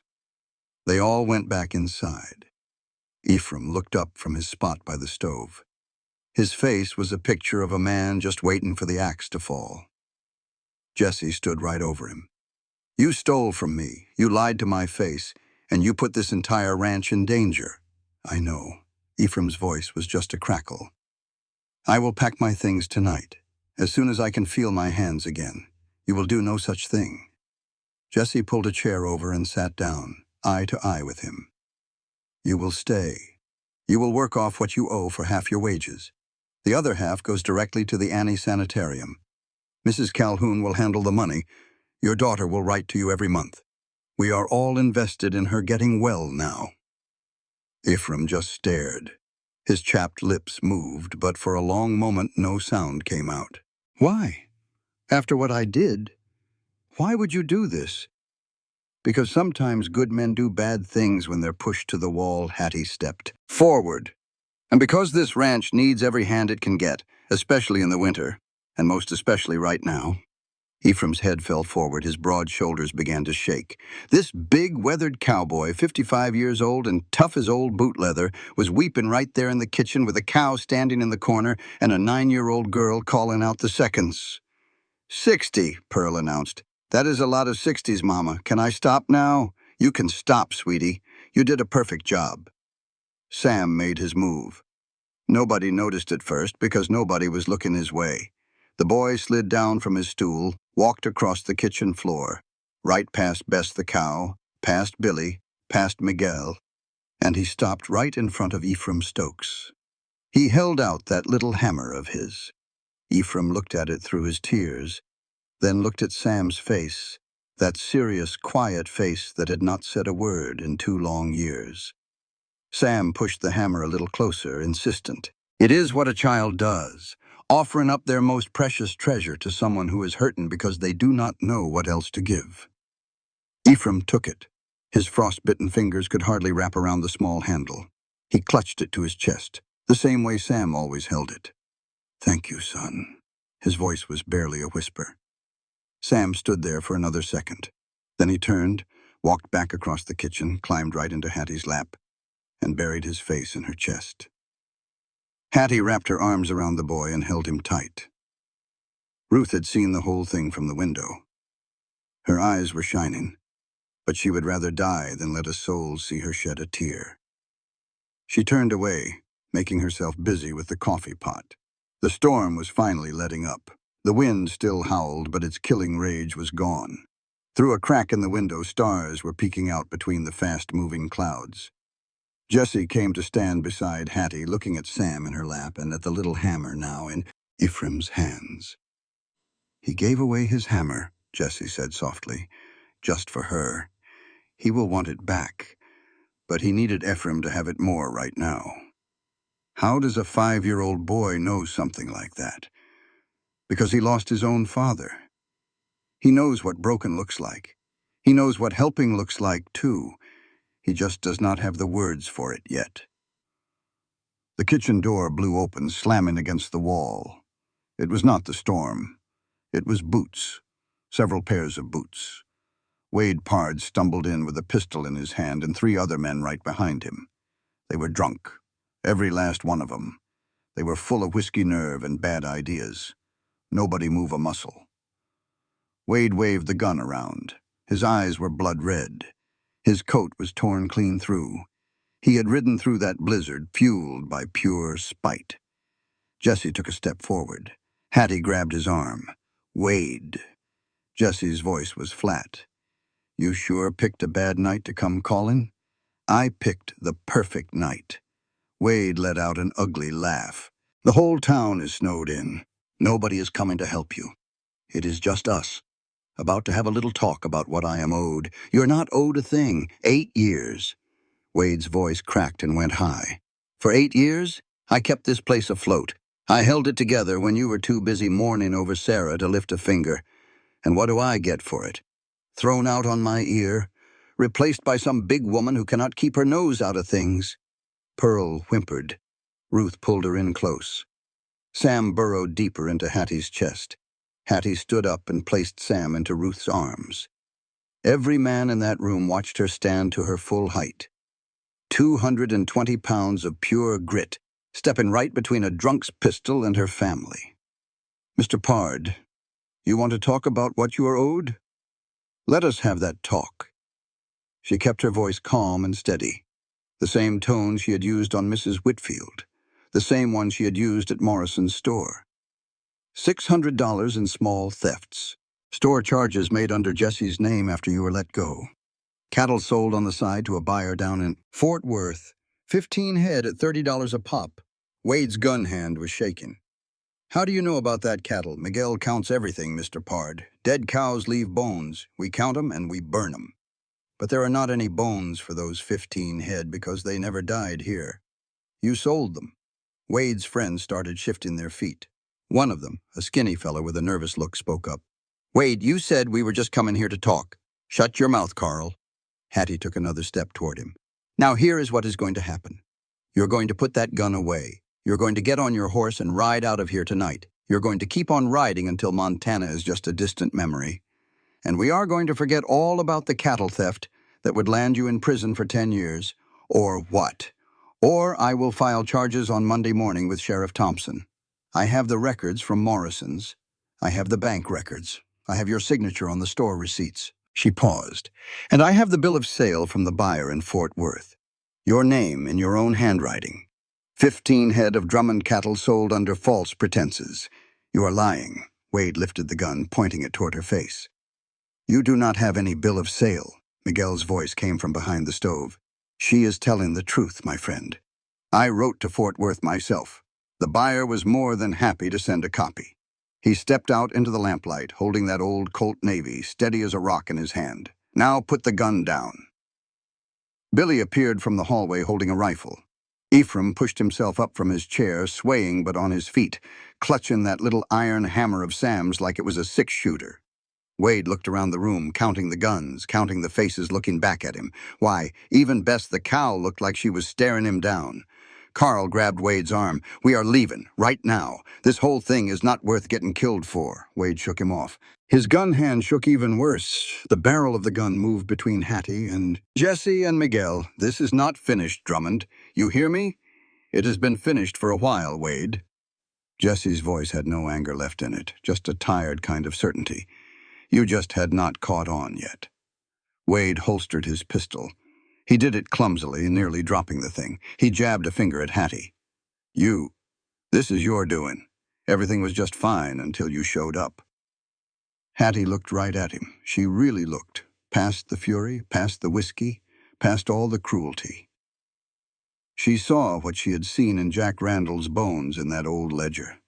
She saw a fella who just wanted to be part of something, who had worked for 8 years thinking he was family, only to be shown he was just a hired hand after all. Things were not fine, Mr. Pard. You were stealing from the only man who ever gave you a real chance. There is nothing fine about that. It is just plain sad. Wade flinched as if she had struck him. His mouth opened, then closed. For a second, something human flickered in his bloodshot eyes. Then it was gone, drowned in whiskey and pride. Go to hell, he said. All of you. He shoved his way out the door. His men scrambled after him. The sound of hoofbeats, hurried and clumsy, faded out into the last gasps of the storm. The kitchen was silent for a moment. Then Pearl spoke up. Mama, I forgot to count during the scary part. Should I start over? Hattie collapsed into the nearest chair. It was like her legs just plain gave out on her. The shaking she had been holding back took over all at once, trembling through her whole body. Ruth brought her a cup of coffee without being asked, making it black and strong and steadying. Jessie bolted the door, checked every window, then came back and stood where she could see him. That bill of sale from Fort Worth, is it real? Every last word. Hattie's voice was shaky, but it held. Miguel really did write to that buyer. The man sent a reply last week. I have it tucked away in the ledger. You have had this for a whole week. I was just biding my time. Hattie held the coffee cup in both hands. The deep cracks in her palms ached underneath the bandages. Tonight was the time to act. Miguel holstered his Colt. He will realize by sunrise that you were not bluffing. By then he will either be heading south for the border or coming back here even angrier. Billy stood there, still clutching his rifle, his young face looking pale. He is not coming back. Hattie took a sip of her coffee. Men like Wade have to believe they are the victims. I just gave him a bad guy to put all the blame on. Me, the large woman who came in and messed everything up. He will ride off telling himself that story over and over until it becomes the truth for him. That is a whole lot easier than admitting he brought all this on himself. Jessie sat down on the other side of the table from her. The lamplight cast a warm glow as the storm outside finally died down. A cow stood peacefully in the kitchen, and her children were at last safe. He studied her the same way he had studied that crossbeam on the first day, like she was something to be understood, not fixed. You took a heck of a chance stepping in front of that gun. He was not going to shoot. You cannot know that for sure. I know my way around drunk men, Mr. Drummond. I was married to a good one for 9 years.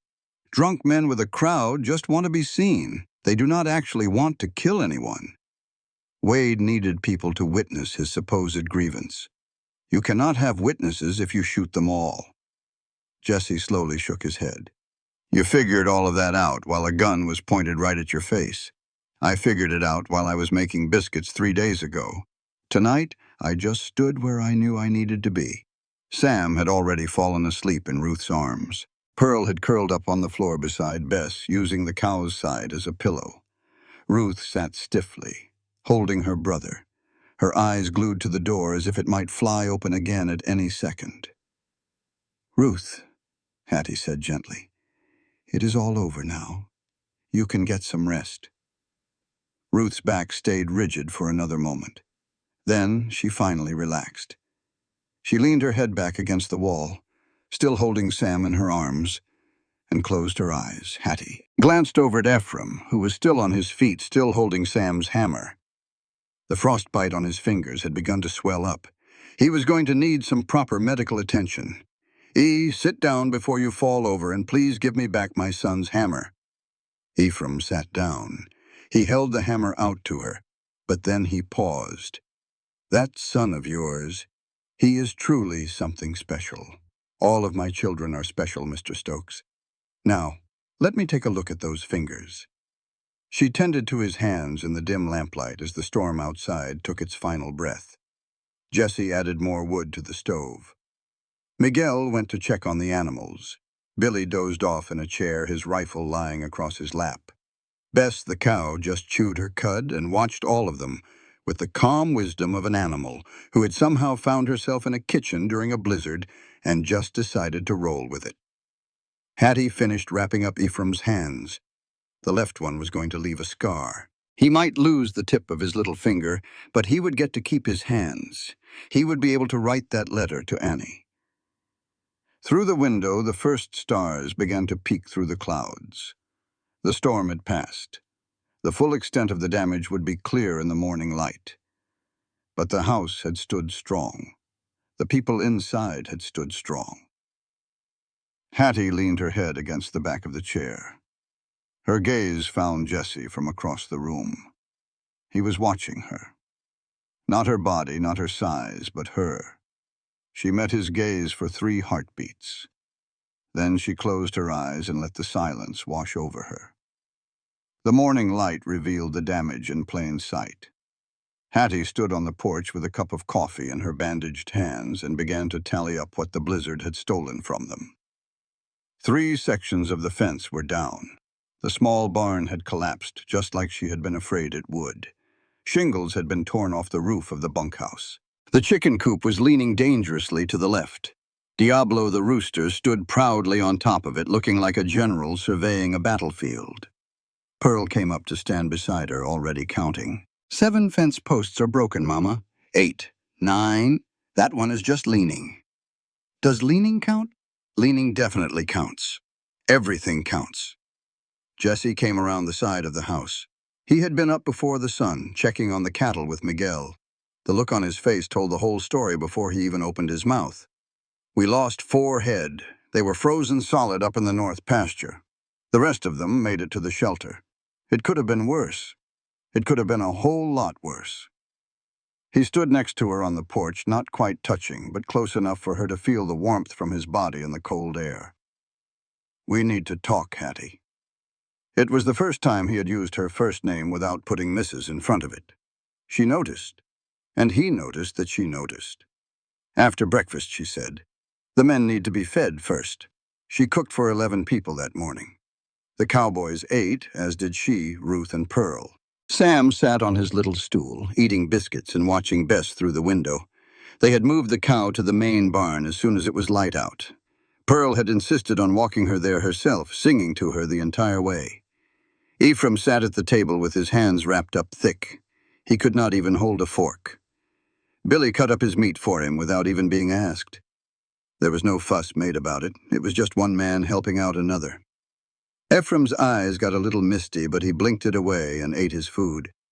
Miguel gave his report in between bites of his breakfast. "The south fence is the top priority, senor. If we lose that, the cattle will scatter all the way to Mexico, take Billy and 2 of the others." Hattie went around the table, pouring more coffee for everyone. "Ephraim is on light duty until those hands of his are healed. He can help me with inventory." Jessie looked at her from across the table. There was something in his expression that she just could not figure out. "After breakfast, in my study. Both of us." The men filed out of the room. Ruth started clearing the table without being told. Pearl took Sam outside to count the chickens. Miguel gathered the cowboys and headed toward the south fence. Hattie dried her hands on a towel and glanced at her reflection in the window pane. It was the same large woman, with the same tired eyes and the same cracked hands. She walked to Jesse's study. He was standing behind his desk with some papers spread out on it. It was not the ranch ledger, but something else entirely. They were legal documents, thick and official-looking, with a seal on them that she did not recognize. "Sit down, Hattie." She sat. He remained standing. "After the storm last night, after what you did with Wade, after all of it," he paused. He started over again, the way men do when the words they are about to say carry more weight than they are used to. "I filed these papers in town on Friday before the storm hit. Before Wade Henderson. He had them drawn up at the bank." He slid them across the desk toward her. Hattie picked them up. She read them slowly. It was all legal jargon. She had to read it through twice. Her name was right there at the top, Harriet Calhoun. "Partnership papers. This makes me a partner in the ranch. 40%. Miguel gets 10%. I keep 50%. Jesse finally sat down, as if just saying those words had drained all the strength from his legs. "If anything happens to me, sickness, an accident, you name it, you and Miguel will inherit equal shares. The ranch will keep running. The men will keep their jobs. Your children will keep their home." Hattie set the papers down on the desk. Her hands were shaking, and she made no effort to hide it. "Why? Because you saved this ranch with burned hands and a borrowed hammer." He leaned forward in his chair. "Because you stood in front of a loaded gun to protect people you had known for less than a week. Because your daughter checks corners with a carpenter's square, and your son gave his dead father's hammer to a man who was crying." He paused for a moment. "Because you are the right person to build something that will last with Mr. Drummond. Jessie. Jessie." She picked up the papers one more time, reading them over again. 40%. From a woman who had been abandoned to a landowner. From being too fat for a mail-order bride to a part owner of a working ranch. "I do not know what to say. Just say yes. There is more to this than just business." The room grew quiet. Outside, she could faintly hear Pearl's voice. 14 chickens. Diablo, you hold still now. You are number 15. Jessie stood up, walked over to the window, then walked back and sat down again. "My mother came to Montana with $17 and a trunk full of books. My father gave her a job. 4 years later, he asked her to marry him. She asked him, 'Why are you asking now?' And he told her, 'Because I have watched you long enough to know that you are made of the right stuff for building something that will last.'" He pulled something out of his vest pocket. It was a ring, a plain gold band worn thin from being on a woman's hand for many years. My mother's wedding band. He placed it on the desk between them. I've been carrying it for 3 months, since before you ever arrived, since before I even knew you existed, just waiting for the right person to give it to. Hattie stared at the ring, then looked up at him, then back down at the ring again. You have only known me for 9 days. I have known you since you hammered a nail into frozen wood with a cracked hammer while your little boy held onto your skirt. Jesse's voice grew soft.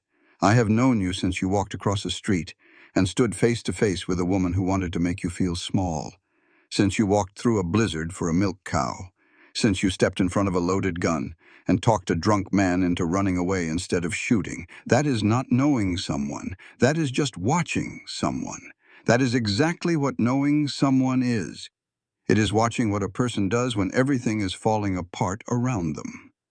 He leaned forward again. I am not asking because it is practical, although it is. I am not asking because the ranch needs a woman, although it does. I am asking because I cannot imagine building one more day of this life without you standing right in the middle of it, telling me how I am doing everything wrong. Hattie let out a laugh. The sound of it took her by surprise. It had been such a long time since she had laughed for real, without thinking about it first. I do that quite a bit, do I not? You do it perfectly. She reached out and picked up the ring. It was simple and honest, worn by a woman who had made a life from scratch, just like Hattie was trying to do now.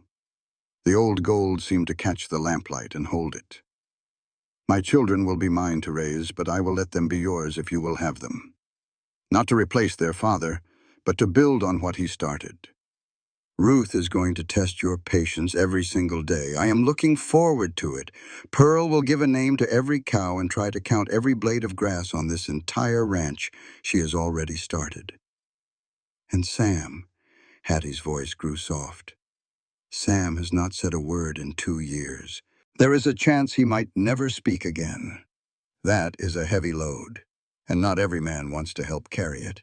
Jesse reached over the desk and took her hand, his bandaged palm resting against her calloused fingers. He did not squeeze, he just held it. That boy walked all the way across a kitchen to give his hammer to a man who was crying. He does not need spoken words, Hattie. He communicates more clearly than anyone I've ever met. Hattie's eyes started to burn. She let the tears fall. This time they were not from weakness, but from relief. 2 years of holding everything up all by herself. 2 years of being the mother and the father, the provider and the protector.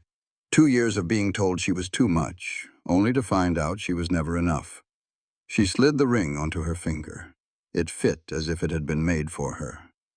Well then, Mr. Drummond, it appears you have gone and hired yourself a partner. The corners of Jesse's mouth finally did what they had been trying to do since the day he first met her. He smiled, a genuine and full smile. It was a smile that transformed his whole face, from a weathered fence post into something as warm and alive as a sunrise.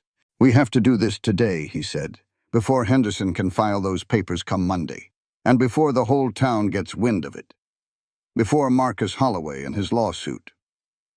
His what now? Jesse handed her a folded envelope. This came on Friday. I didn't want to trouble you with it during that big storm.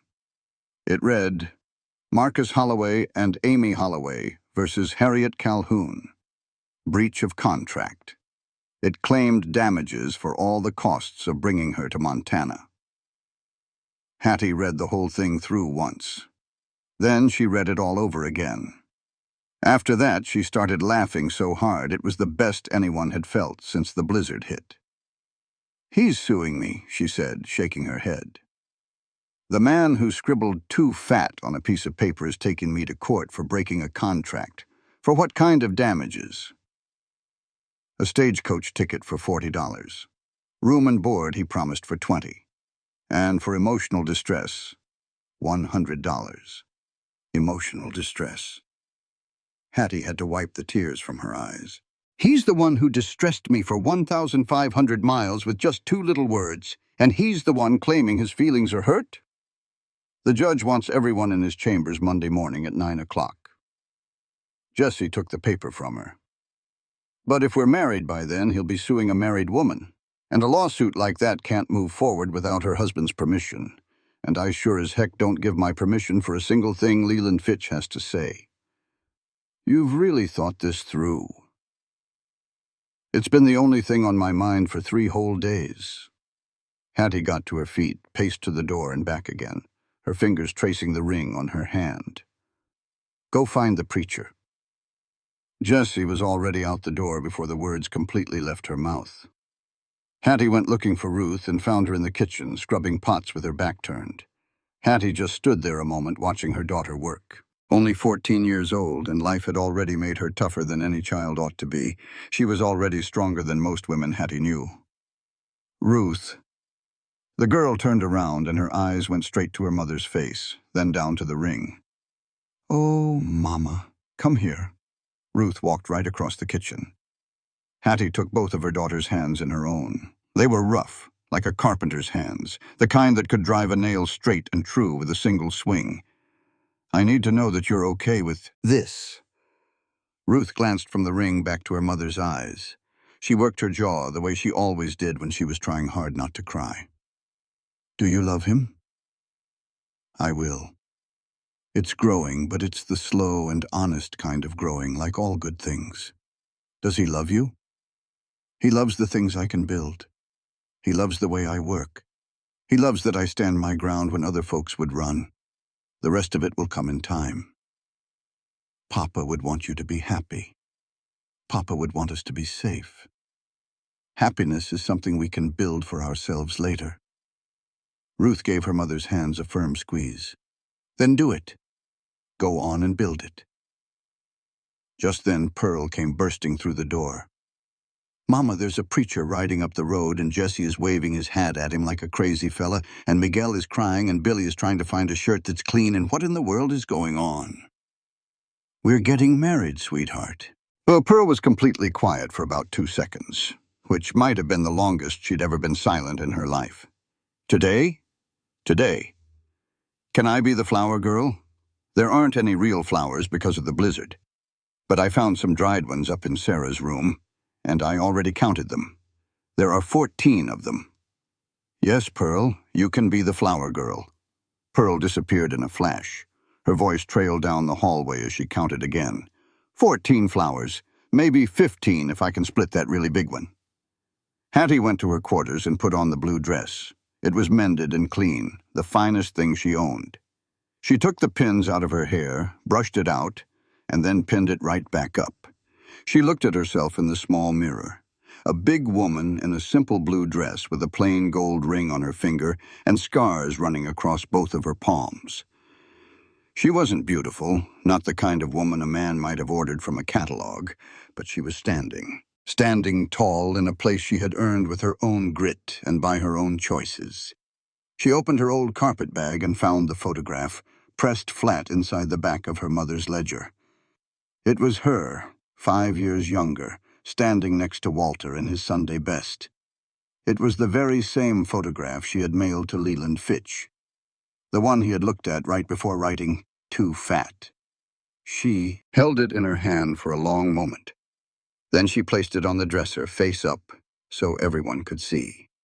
She wasn't hiding anymore. Sam was sitting on the bed, watching her every move. His little hammer was back in his hands. Ephraim had brought it back that morning, all cleaned up and warm to the touch. Sweetheart, Mama is getting married today to Mr. Jesse. He's either going to live here with us, or we're going to live with him. But no matter what, we are staying. Sam just looked at her. He had those old soul eyes that seemed to see everything and say nothing at all. You don't have to talk, baby. You don't have to do a single thing different. Just be here with me. That is all your mama needs. Sam slid off the bed and walked over to Hattie. He took her hand, the one with the new ring on it. He gently touched the gold band with one small finger, tracing the circle all the way around. Then he looked straight up at her. Mama. Hattie felt her heart stop dead in her chest. One word, 2 syllables. It was the very first sound her son had made in 2 long years. Mama. She dropped right to her knees. The floorboards hit hard, but she didn't even feel it. She pulled Sam into her arms and held him so tight that the hammer was pressed between them, right where it always was. "Say it again, baby. Please, just say it again." "Mama." The tears were coming then, and she couldn't stop them, and she didn't even try.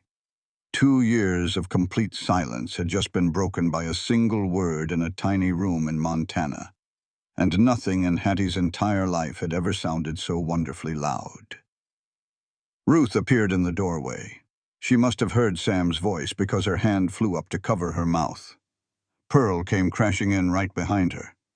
"Sam talked. Sam talked. I heard it with my own ears. That is the best thing I have ever counted in my life." Sam snuggled closer to Hattie, burying his face in her neck. His voice came out again, muffled and small, a little rusty after 2 years of not being used. "Mama, stay. We're staying, baby," she whispered. "We are staying forever."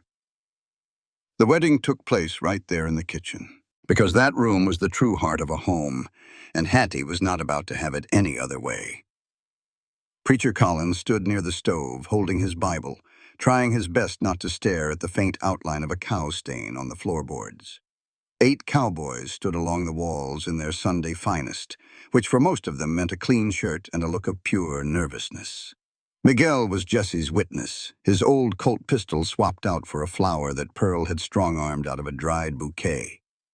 Billy kept dabbing at his eyes. Swearing up and down the smoke from the stove was irritating them. Ruth stood tall next to Hattie, her back like a ramrod and her jaw set, holding little Sam on her hip. The boy's eyes were glued to Jesse. Pearl positioned herself in front of everybody, holding her 14 dried flowers and counting them for the 11th time to make sure none had gone missing. "Dearly beloved," Preacher Collins started to say. Pearl raised a hand. "Excuse me, it is 15 flowers now. I located another one." "Pearl," Ruth's voice cut through the air, sharp as a tack. "Sorry. Please go on." Preacher Collins cleared his throat. "Dearly beloved, we are gathered here." The kitchen door creaked open. Every head in the room turned. Dora Fitch was standing in the doorway, with snowflakes in her hair, a carpet bag in her hand, and a fresh purple bruise blooming across her left cheekbone. She looked right at Hattie. Her voice was a broken whisper. "You said if I ever needed a place to go." Hattie moved without a second thought. She crossed the kitchen floor, took Dora by the arm, and led her to a chair. "Ruth, fetch her some coffee. Pearl, quit your counting and find a blanket." The preacher looked unsure. "Should we? We should wait." Hattie wrapped the blanket gently around Dora's shoulders. Dora's hand was shaking so badly that coffee sloshed right over the cup's edge. "He found out about the lawsuit," Dora's words stumbled out, one piece at a time. "Said I wasn't worth the trouble he had taken. Said if I couldn't give him what he wanted, I could just get out." She touched her cheek. "His hand. It is not the first time." Hattie knelt down in front of her, taking both of Dora's trembling hands in her own, and looking her straight in the eye. "You are safe here now. That door has a lock. Nobody's going to touch you ever again." Dora finally broke.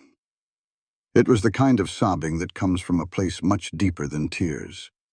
It is what happens when you have been holding up a heavy wall for months on end, and someone finally tells you, it is okay to let go.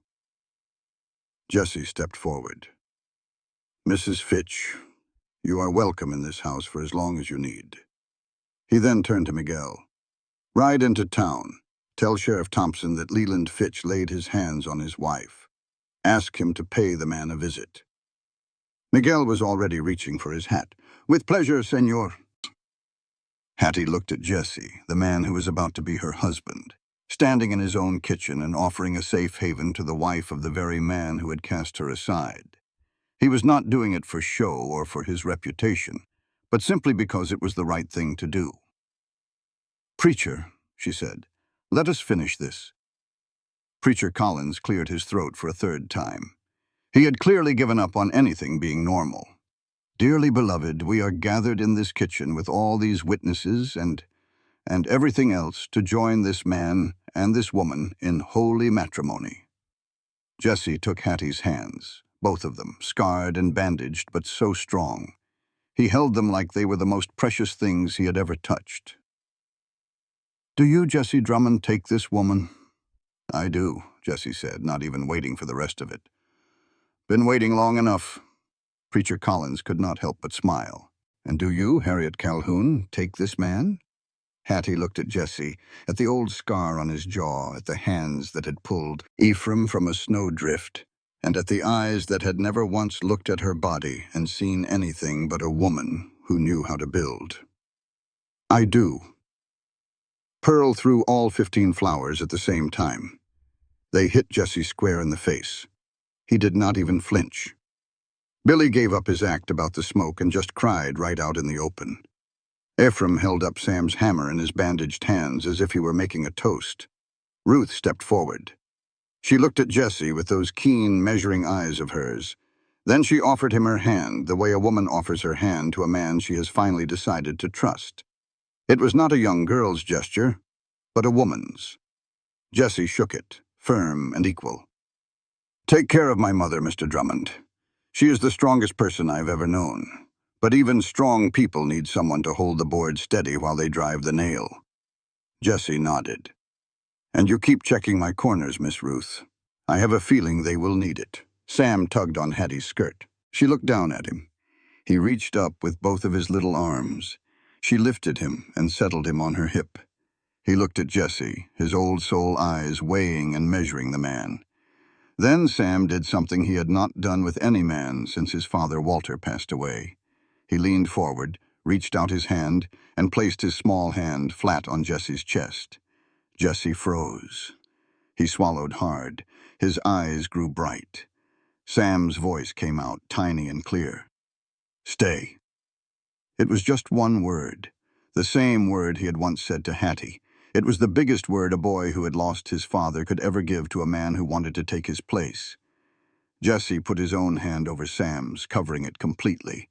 His big, scarred, calloused hand over those small fingers. "I am staying, son. We are all staying." Hattie leaned her head against Jesse's shoulder, with Sam nestled between them. Ruth stood right beside them. Pearl was counting something, as she was always counting something, maybe the beats of her own. Maybe the beats, happy heart. In the corner, Dora Fitch watched the whole scene with her bruised face and her broken story, and the first glimmer of something that looked like hope shone in her tired eyes. Ephraim raised his coffee cup. Billy raised his. Miguel already had his hat off. The cowboys stood there in that kitchen, these rough men with their weathered hands, and they all raised whatever they happened to be holding, cups, hats, Sam's little hammer, to the woman who had shown up with absolutely nothing and managed to build everything. Monday morning, Hattie walked into Judge Morton's courtroom wearing her blue dress, with Jesse right beside her, and a wedding certificate in her hand dated for the day before. Leland Fitch sat on the other side of the aisle, looking like a man who had just swallowed a hornet. His lawyer nervously shuffled some papers. The judge read the lawsuit, then read the marriage certificate, and then looked straight at Leland. "Mr. Fitch, you are suing a married woman for breach of a mail-order contract that you yourself broke with a 7-word letter. Do I understand that correctly?" Leland's lawyer whispered something to him. Leland's face turned beet red. "Case dismissed," the judge declared. "And Mr. Fitch, the next time you order something, have the decency to accept the delivery." Hattie did not even glance at Leland as she walked out. She did not need to. The man who had decided she was too fat for his promises was already shrinking behind her, getting smaller and smaller with every step she took forward. On the courthouse steps, Jesse offered her his arm. She took it. Home. It was home. They drove back through the snow past the old Cray homestead, where Hattie had built her very first shelter. It was still standing, crooked and rough, but held together by blood and sheer stubbornness. She planned to build the proper structure there come spring, a safe house for women like Dora who needed solid walls and a locked door and a chance to start over. Ew. Leaned forward from the bed of the wagon. "Mama, how many days have we been in Montana?" 9 days, baby. Pearl was quiet for a second, doing the math in her head. That is not very many days to build a whole new life. No, Hattie said, with one hand on her new ring and the other on the future. But it is enough. It is always enough when you start with the right materials. Sam sat in Ruth's lap, clutching his hammer, just watching the big Montana sky. And somewhere between the falling snow and the quiet, in a voice still a bit rusty from 2 years of not being used, he started to hum. It was a tuneless and perfect sound. It was the same hymn his father Walter used to hum in his forge. Ruth heard it first. Her arms tightened around her little brother. Pearl stopped counting. Jessie's hand found Hattie's on the wagon seat. They rode home together. They were a family built from broken boards and bleeding hands, and from the stubborn refusal to stay down when the world tried to push them to their knees. Some things are built to last, not because they are perfect, but because someone chose to keep on building when every sensible person would have quit. Harriet Calhoun chose to keep building, and that decision made all the difference.